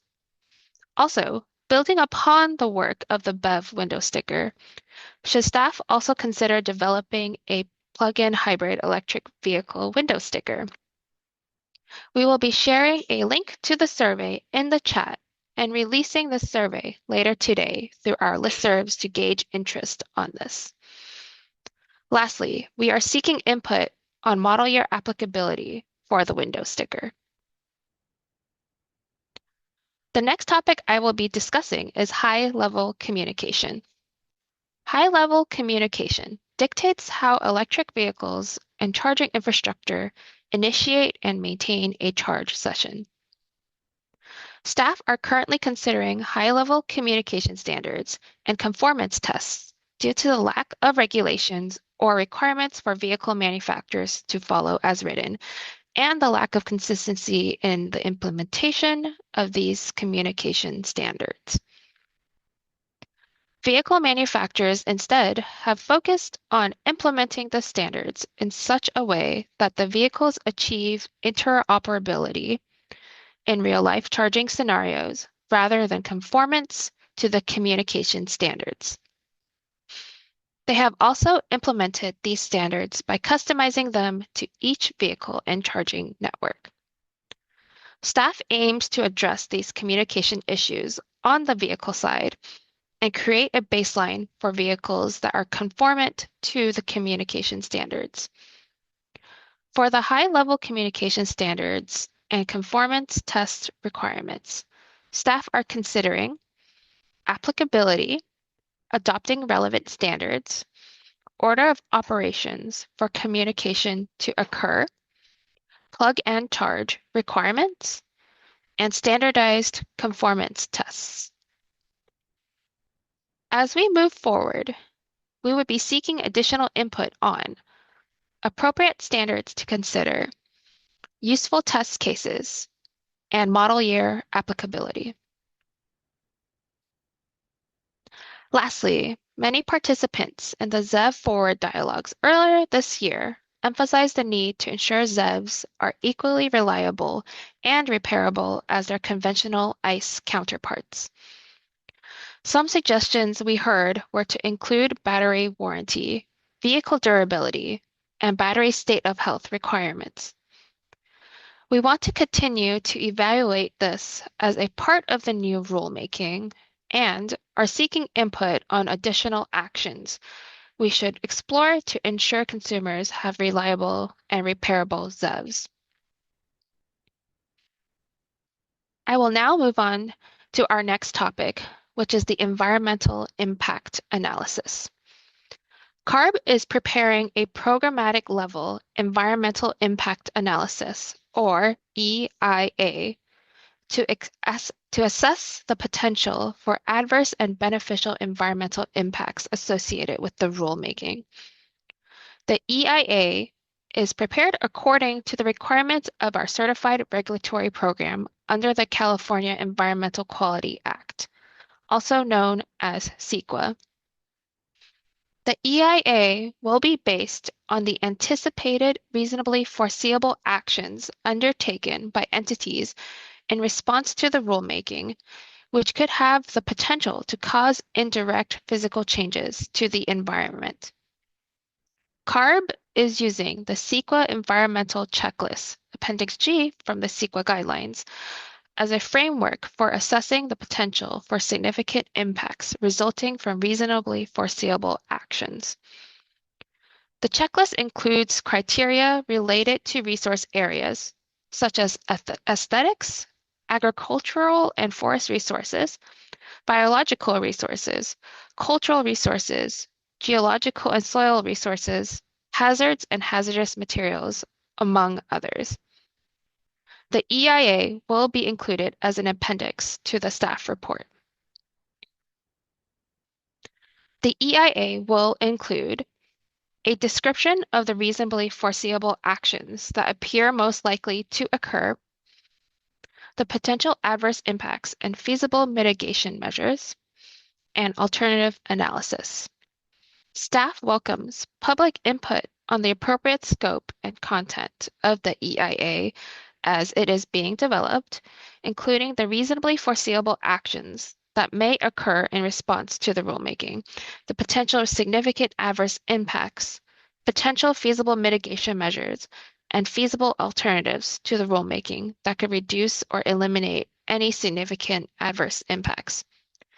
The draft EIA will be released for a 45-day public comment period with the staff report.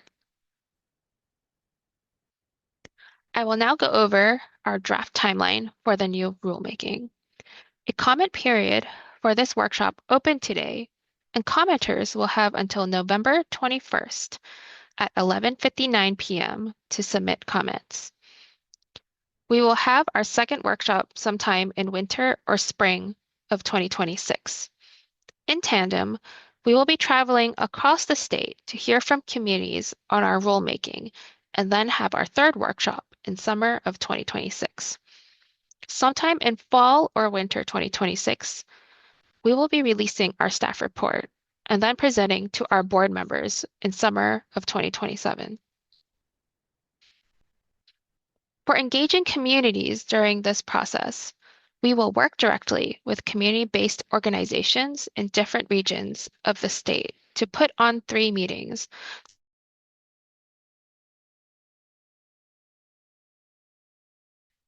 We will also hold virtual meetings for those that cannot attend in person.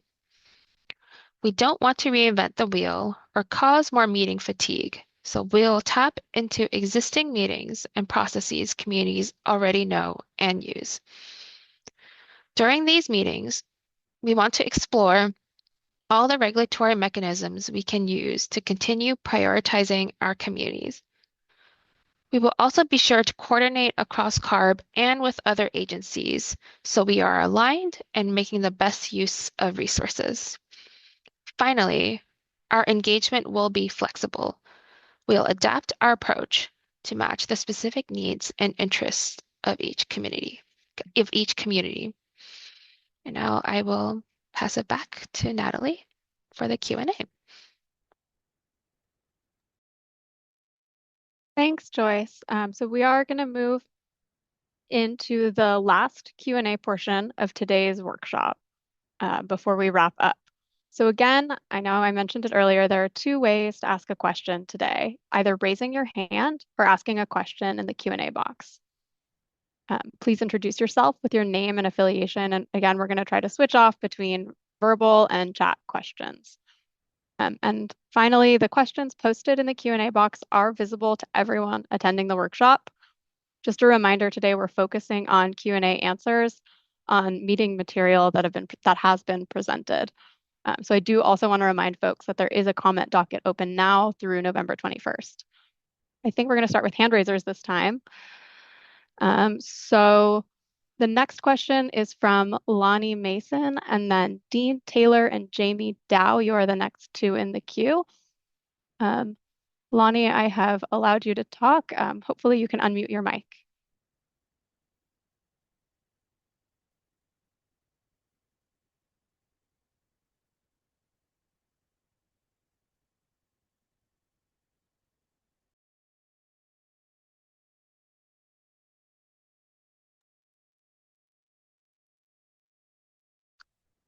Lonnie, if you can hear us, it looks like your mic is muted right now. I'm gonna ask to unmute it one more time. Otherwise, maybe someone can help Lonnie with tech and we can move over on to Dean Taylor. But Lonnie, one more chance.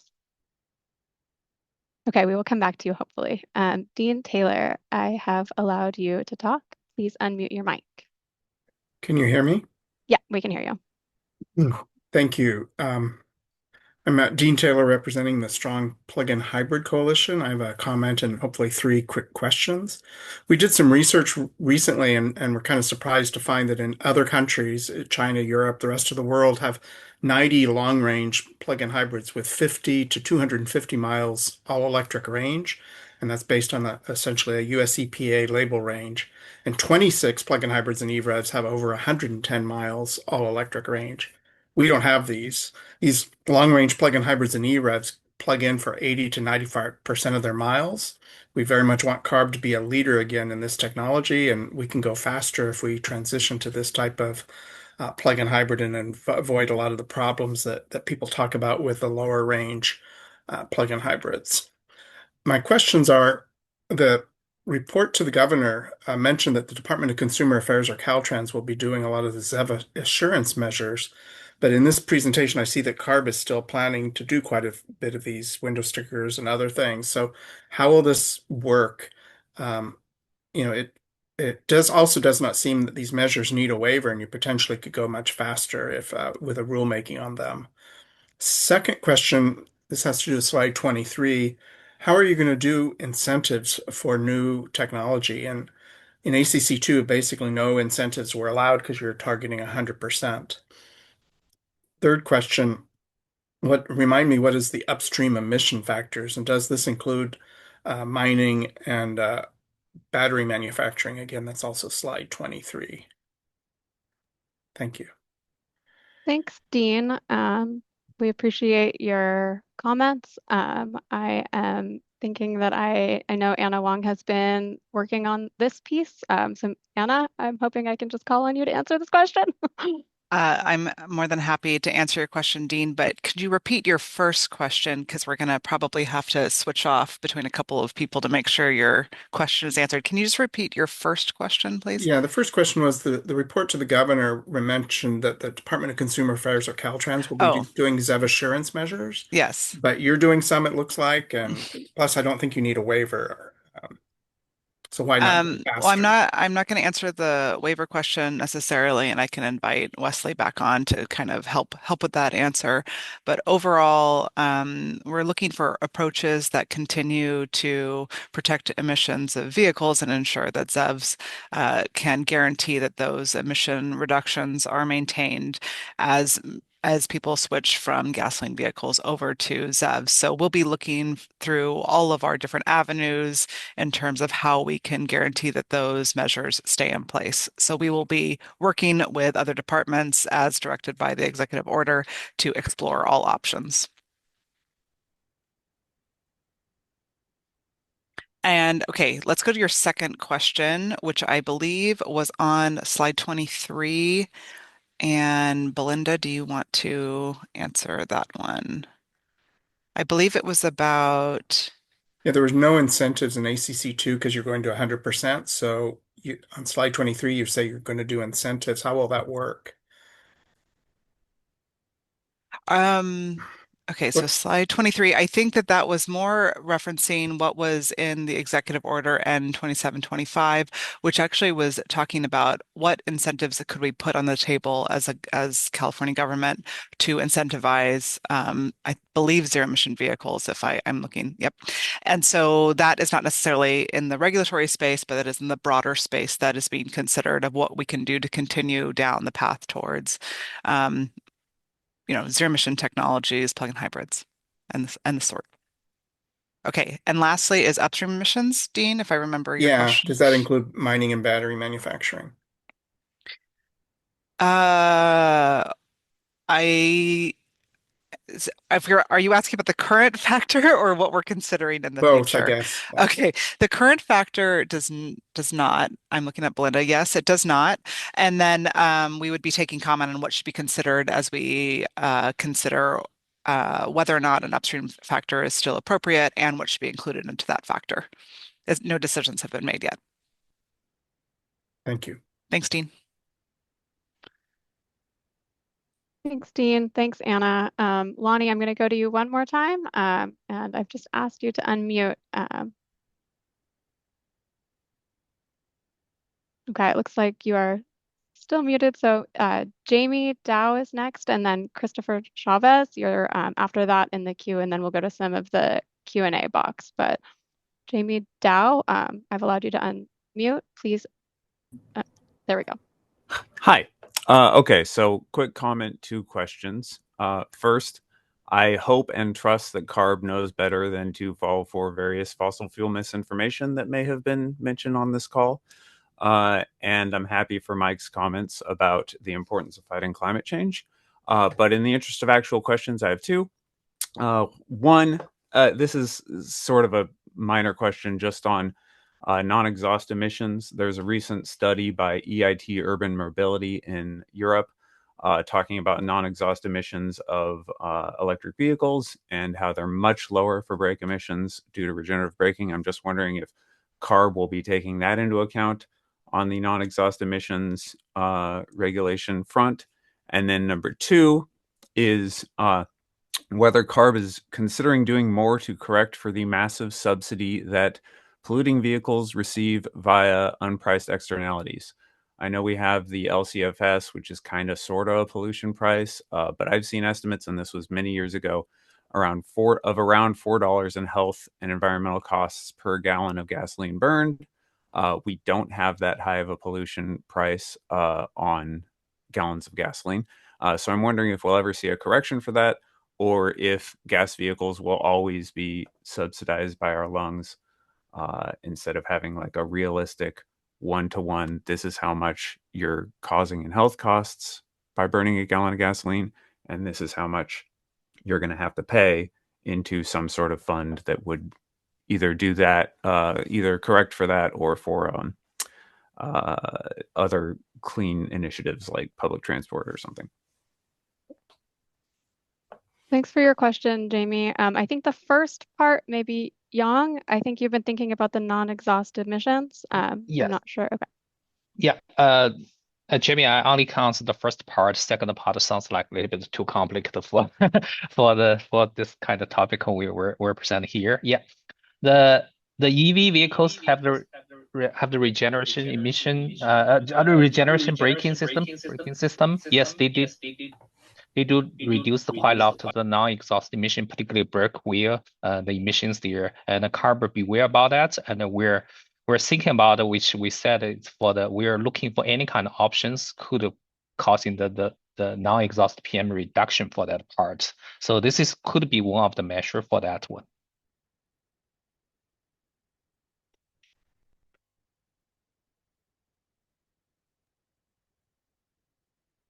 Thanks, Yang. I think for the second part of your question, we invite you to provide more information you have in a comment, or we can reach out to you after this. I think we're going to move on to one more hand raiser and then over to Lisa for the Q&A box. I think Christopher Chavez, I am hoping that you can unmute your mic now.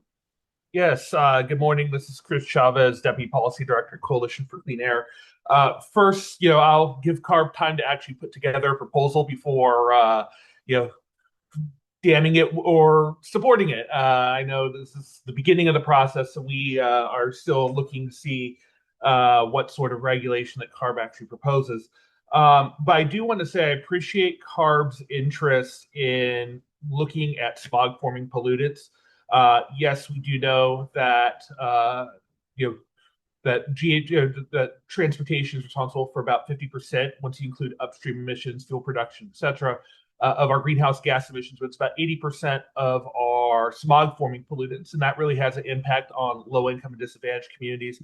California continues to have the dirtiest air in the nation. Our air is so dirty it's illegal, it violates federal law. And we are at risk for federal sanctions. And I would not put it past this administration to use environmental law to further browbeat California. So I do think that focusing in and really working to limit smog forming criteria, air pollutants, oxides, nitrogen, etc., is a good way moving forward. One thing I do have a question on is regarding I know you mentioned a couple things. One is the looking at like battery assurance. I know California has a program in response to a Cervantes bill, Sabrina Cervantes bill, the AB 193, which is the battery assurance program. I would look to see whether or not that program has needed to be used significantly to replace batteries. So if CARB has any of that information on hand, it'd be interesting to hear what that experience has been like. Two is just, I think, a general comment as well relating to the stickers. I think more transparency is always good for consumers. So I do appreciate that. And then just again, I think, I do want to agree with the need to reduce vehicle miles traveled. We believe that vehicle miles traveled should be the priority, and then whatever miles are driven are electrified. However, that is VMT is not necessarily signed within the scope of CARB's purview. That's oftentimes the Transportation Commission for the state of California. But certainly encourage that, looking at how that can be incorporated in the framework of future rulemaking. But thank you for this presentation. It's very, very helpful, very, very informative. And again, just really want to emphasize the need to reduce those criteria air pollutants. And then just had that question on that battery assurance side. Thank you, Chris. Appreciate your comments and the points you've raised. I am on the question of battery assurance. I'm going to pass it over to Anna Wong. Chris, can you just help clarify what is your question? So I was wondering if CARB could maybe explain or has any information on how the current battery assurance program, whether or not it's been utilized or utilized significantly, and whether or not that's something that needs to be included in the scope of the regulation. Okay. Are you talking, I just want to make sure that I'm answering your question correctly. Are you talking about the ZEV assurance measures that were considered before the board in 2022? I believe so. I know it was spurred from legislation, and it's been a couple of years, but I believe that is what the program that I'm referring to. I believe there's also a incentives program that you might be thinking of, and which that would not necessarily be the right space here. But in terms of what we have done in the past and what the effects of those rules. As we've seen through our certification process, there are manufacturers that are taking advantage of certifying to the measures that we had considered back in 2022. As to the incentive program, I can't speak to that. So there is a whole battery assurance program that's being considered in terms of how to have replacements available for used ZEV. So that's why I'm not sure exactly how to respond, but happy to follow up offline if you have more specific questions. No worries, and Okay. can follow up with the incentive staff as well. Thanks, Chris. Before we jump over to Lisa, I think we have had a couple questions in the chat about slides and recordings. The slides should be posted now to our website, and the recording will be posted in about 2 weeks. So if you missed portions of it, you can go there hopefully soon, but the slide should already be posted. Okay, Lisa, over to you. Thanks, Natalie. Just have to find my unmute. All of a sudden, I can't find it, but we got it. So we're going to start with the first question in the Q&A that we're going to answer today. It's from Bernard Carr. So via any upcoming regulation, does California Air Resources Board plan to regulate out the permanent positive voltage electrical signal on pin 16 of the SAEJ 1962 data link connector that is mounted on the vehicle? And I'm going to turn it over to you. Thanks, Lisa. Syed, if you want to come on screen and help answer that, we are considering, it's been brought up multiple times, but Syed, do you want to answer how we're addressing this? Yeah, of course. So it has been brought up multiple times, pin 16 having a positive power live throughout.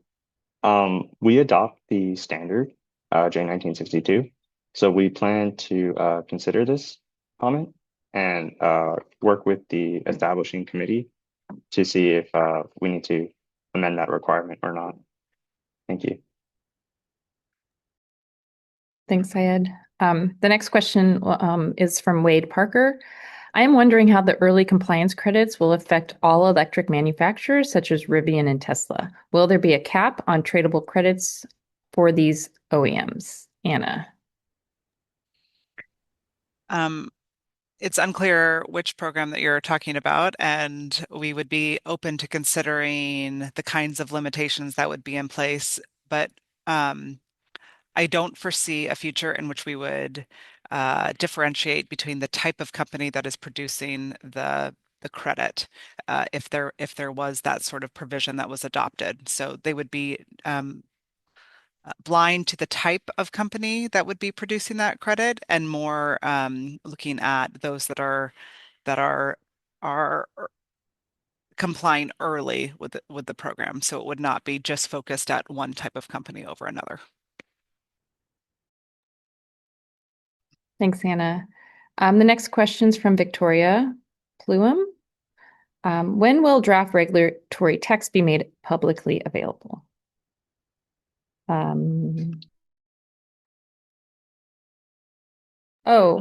Sorry. And I'm going to also combine that with Chris McCarthy's question on timeline. Will CARB be providing their final proposed regulations to the board in the summer of 2027? If that is the case, will CARB have additional comment periods once draft regulations are generated? So yeah, Belinda, off to you. Yeah, so definitely by the time that Adrian, can you go back to the timeline slide? Yeah, so on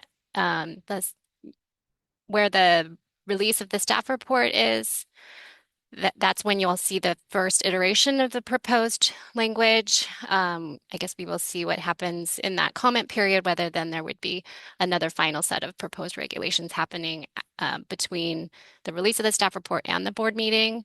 And then prior to the actual release of the staff report, we do plan to release their draft regulatory text to get feedback from regulated parties and other interested parties. So I can't give you a specific release date on those. I think it'll depend on the nature of the proposals, so they probably will trickle out.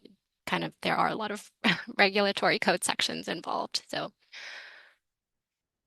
I hope that answers the question. Thanks, Belinda. How about I do one more and then turn it back over to the hands? Okay, great. From David Pettit. This is David Pettit from the Center of Biological Diversity. I'm glad that CARB is working on a strong criteria pollutant rule. Will CARB also be working on a strong greenhouse gas rule to submit to US EPA in 2029? And is CARB considering using the certification process to get more clean vehicles on the road? I'm going to turn that over to Shobna. So we are looking at a greenhouse gas rule as well as we presented the slides today. think we're looking at everything right now. So, we are looking forward to your comments and your participation in this rulemaking. As far as are we considering using certification process to get more clean vehicles on the road? The vehicles that are certified are going to be certified to the regulations that we have on the books.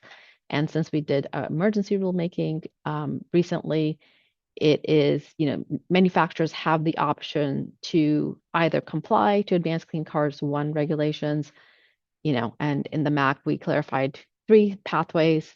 One is, the ACC 1 rulemaking or regulations that have a waiver, EPA certificate of conformity, or optionally to Advanced Clean Cars 2. So definitely manufacturers have that option and can use any of those 3 options. I think, Lisa, back to you, or actually to Natalie. Thanks, Shobna. I know we are closing in on time today, but I think we're going to try to take at least a couple more questions.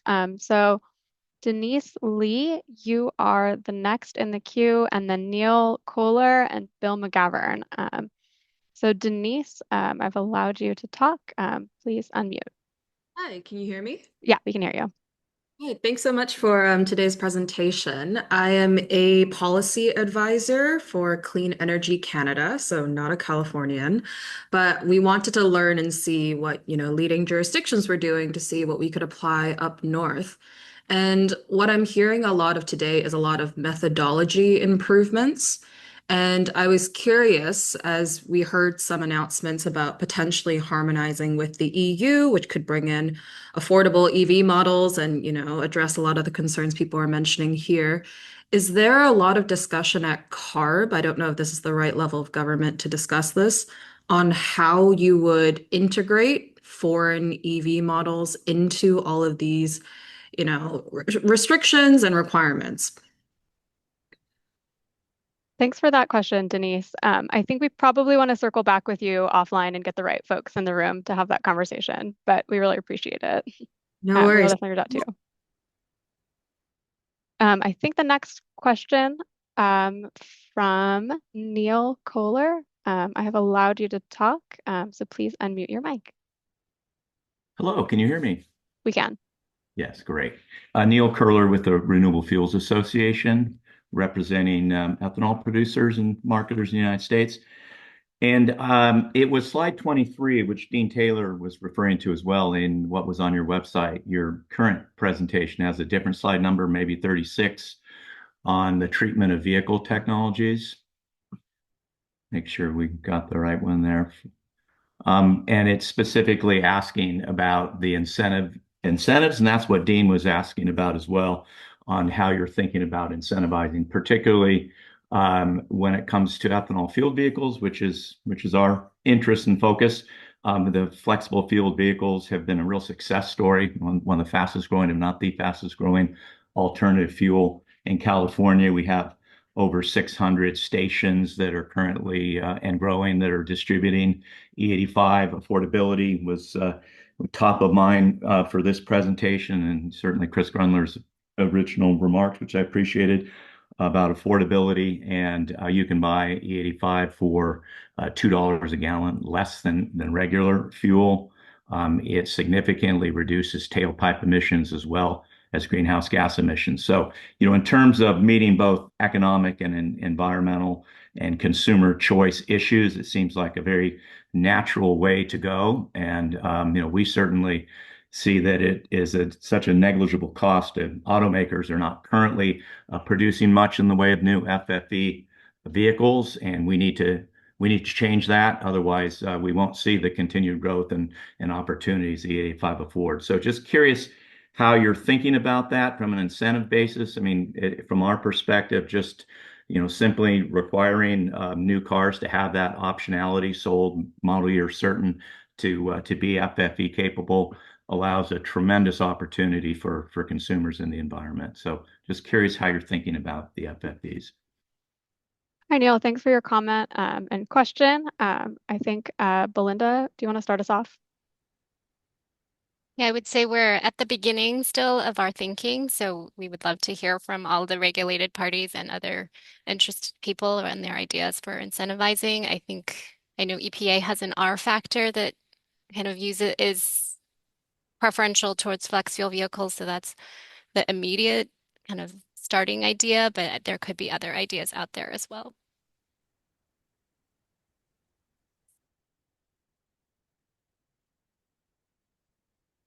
Thanks, Belinda, and thanks, Neil. I think Bill McGavern, over to you.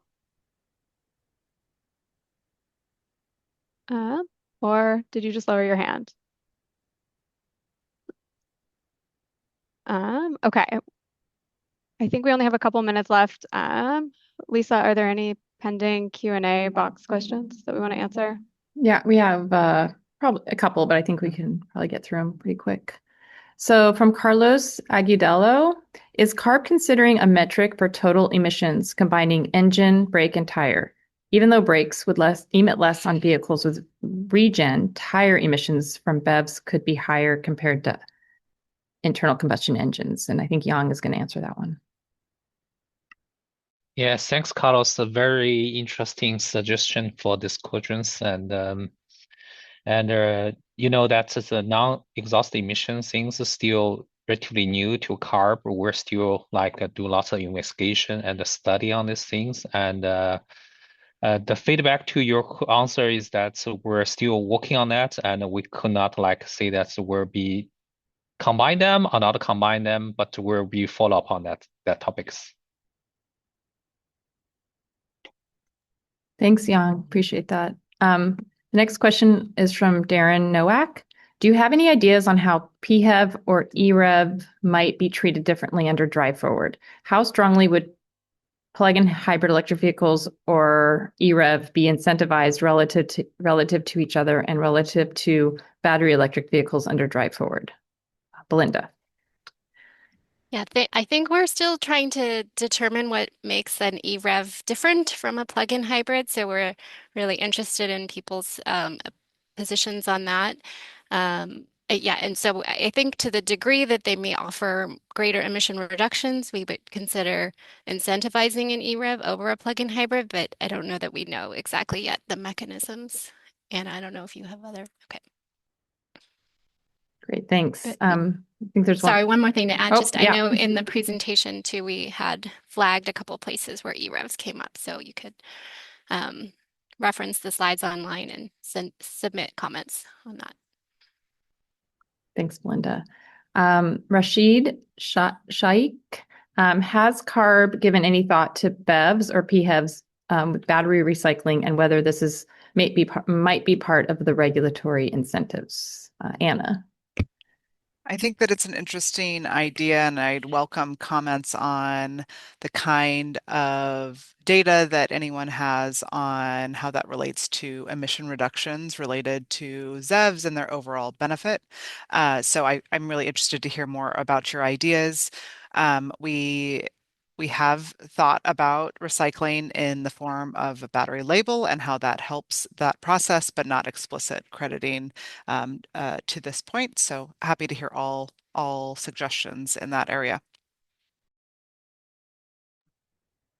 Thanks, Anna. I think we'll turn it back to the hand raisers now, and then we'll come back here to the Q&A box. Natalie? Thanks, Lisa. So the next three commenters are Christina Kubran, Bryce Nesbitt, and then Christina Lardy. So Christina, I have allowed you to talk, so please unmute yourself. Hi, thank you so much for having me. Christina Kubran, 352 Innovations. I'm working with a partnership out of Los Angeles for technician training for servicing electric powertrains, all electric powertrains, not just zero emission ones. In California, the bar has the auto repair dealer license requirements, but only auto dealerships are exempt from that for whatever reason, because motorcycle dealerships are required to have it. And California has less than 150 shops listed to service EVs, and they will need almost almost 10,000 to support the 6 to 7 million forecasted by the end of this year, next year. And the Alternative Fuels Data Center showed an average of 44% at annual growth for BEVs from 2022 to 2023. And so even if EV sales completely stopped because of, all that, there's still almost 7 million already on the road and not enough people to service them. So I was wondering if CARB or California is going to be really putting incentives and resources into training and helping shops transition and stuff like that. I started my business because I wanted to help my friends who own shops to understand these cars and teach them that. So I put together resources for them.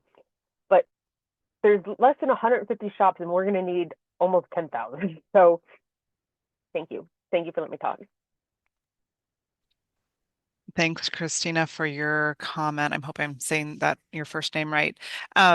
We agree that independent repair shops are an important part of California's economy and are integral to how Californians get their cars repaired. And we also agree that making sure that ZEVs are included in what makes repair information available to those independent repair shops is very important, as we had proposed rules in 2022 to include zero emission vehicle service information into the rules that dictate all emission service information that is available out to independent repair shops. As to the role that BAR plays and the accreditation, we'd have to follow up with that separately, but we agree with you, and I appreciate you even participating on this workshop and would love to continue that conversation as we move forward, because we do believe that that's a really important part of California's economy and how we repair cars going forward. I would like to send the email you have listed for this workshop. I'll send an email and connect you with the leader, the Los Angeles Clean Tech Incubator, our leader for that training partnership, so that we can all get connected for this, because there's such a, we need like 1,000% increase in shops, right? Because even if we had 1,000 shops able to service all EV powertrains, that would require them to service 19 cars every day for 365 straight days, each shop. So, I'm really excited about this. It's a huge opportunity for everybody. So I'll send that email, and thank you so much for letting me talk. And thank you so much about H2Is, because that is my thing. Is I'm considered a subject matter expert. So if you ever need help, it is my favorite subject. Thank you so much. Christina, 352 Innovations. Bye. Thank you. Thank you. Okay, Neil, I have allowed you to talk. Please unmute your mic.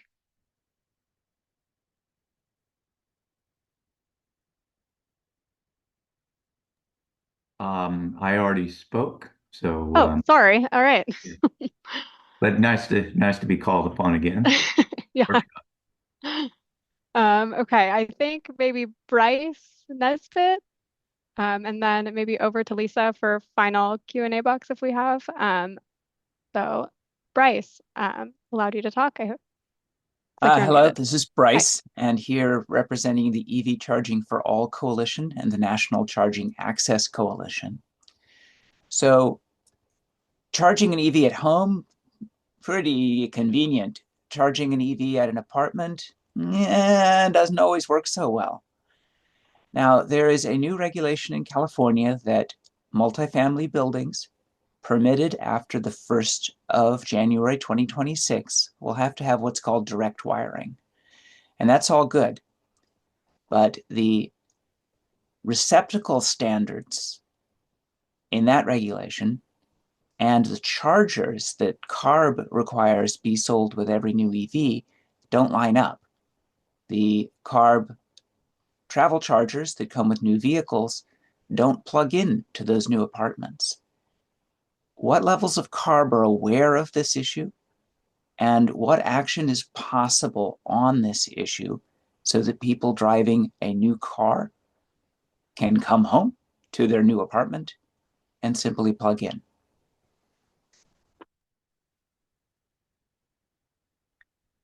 Thanks, Bryce, for your comment, and we'd love to learn more about the concern moving forward. We do have folks on our staff that participate in the world of green building codes and when those standards were being developed. So we'd love to hear more about your specific concern going forward, especially as we consider what should be included for and moving forward in those ZEV certification standards for future vehicles, including the um, convenience cords.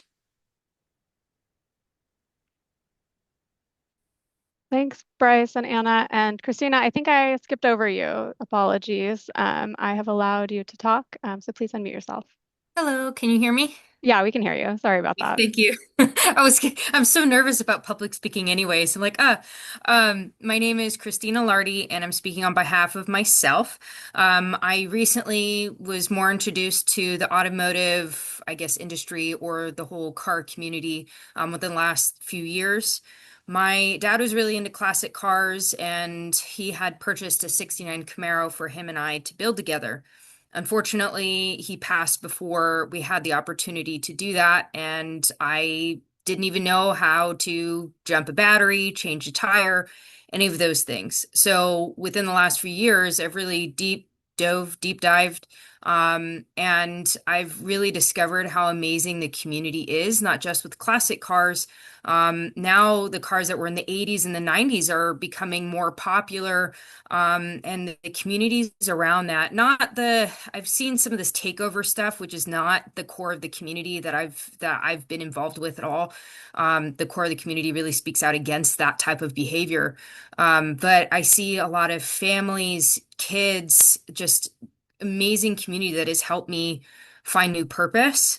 And I'm learning how to finish building this car. I'm learning how to work on my 2006 Chevy Silverado, my husband's 2005 Ford Escape, and they're very reliable vehicles. And being able to work on them myself, it has made a really big difference, not only in my personal confidence, but being able to like being on the side of the road and having a better idea of what's going on with my own vehicle. And for example, my stepmother, her car was totaled last night. A drunk driver ran into it while it was parked in their own driveway of the house.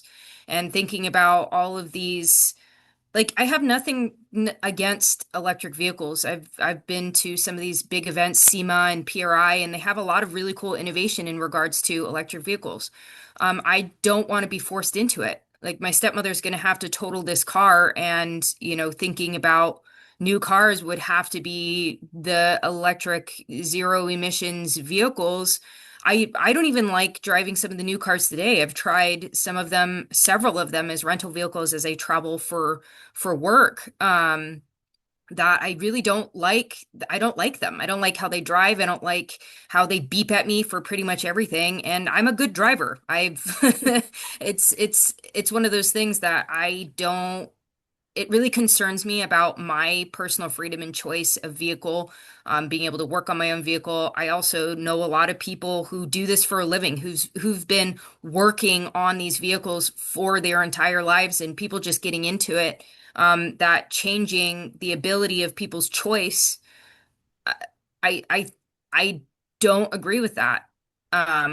I don't Hi, disagree. Christina. Hi, Yes. sorry, I don't mean to cut you off. I appreciate your comment. I appreciate, you joining today and reaching out. I do just want to be a little cognizant of time since there's a couple questions in the chat that we want to get to as well.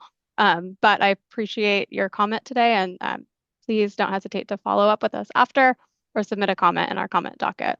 So thank you. I'm going to try Lonnie Mason one more time since I know that we had some issues earlier. So one more time before I send it over to you, Lisa. But Lonnie, I have allowed you to talk and asked you to unmute. So one more chance.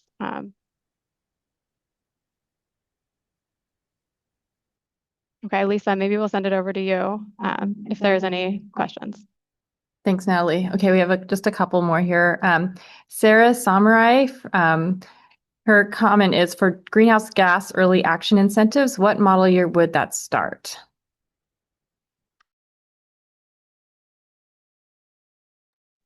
Yeah, I think it'll depend on the specific provisions. I think everything is really open at this time. But obviously we would want early action as early as possible. So I think that it would generally be within like our normal lead time window that we would think, okay, you could have some early action and receive credit rather than prior to whenever the regulations are mandatory for all manufacturers. But I think even our start date at this moment is a little bit fluid. So Thanks, Belinda. From Denise Lee, we have a question. How are EV incentives, for example, purchase subsidies, funded? Would California consider a policy like a fee bait? I'll turn it over to Shobna to answer that one. Yeah, I think we at this point are considering everything. So yes, please submit your comments on that. Also, I just wanted to let everybody know there's also an incentive workshop on November 13th as well. So wanted to let everybody know that. Lisa, you want to go to the next question? Yeah, so one more question here. Yesenia Paludo Meja. What can you share about the infrastructure progress in the state to support the efforts of CARB to have a successful rollout of this program? Well, we will be, California Energy Commission and us are working together all the time. So we will definitely be looking at the rollout of infrastructure and, having basically considering that also and looking at that when we're doing our regulations. We'll be working with them closely. And I know a lot of, I think comments have been coming in about infrastructure. So that's definitely on our mind. We have some experts who are looking at, how to quantify that, how to look at, so all of those things will be considered, and we look forward to all your comments as well on this topic and continue to work with CEC. Thanks, Shobna. I think I'll turn it over to, there's one more, sorry. Yeah, it's okay. Someone asked, for air conditioning in cars, has there been a movement to sealed CO2 as a refrigerant, like May split system units? Thus, a crash would release only CO2, not more impactful refrigerants. I think we have Sunju?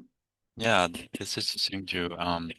I can answer for that question. Yes, there is a CO2 AC system using a CO2 as a refrigerant, but the technology is there. However, it is not necessarily fully commercialized and available for the light-duty vehicles. CO2 is GWP is one, but the other current the low GWP refrigerant, most popular refrigerant used for the light-duty vehicles is actually less than one. So CO2, the AC system is technology is there, but not necessarily fully utilized for the light-duty vehicles. But maybe it can be applicable for the heavy-duty vehicles when technology become mature. Thank you. Okay, with that, I will turn it back over to Natalie, who will close us out. Thanks, everyone. I see there are still raised hands and Q&A questions. As Lisa mentioned, we're out of time today, and I want to quickly go over the next steps. So I appreciate everyone's comments today. They really help us strengthen this work. So again, really thank you to everyone who participated today. We'll post a recording of this workshop on our website if you missed any portions of it today. And then as far as specific next steps, as I mentioned earlier, we have a written public comment period open right now that will close on Friday, November 21st, and we invite you to submit your feedback there. And we're also always available for one-on-one meetings, so please don't hesitate to reach out to us at cleancars@arb.ca.gov. And then finally, if you're not already subscribed to our listserv, please do so to stay updated on this effort. So with that, we thank you for your time, and we look forward to our continued work together. Thanks, everyone. Thanks. Bye.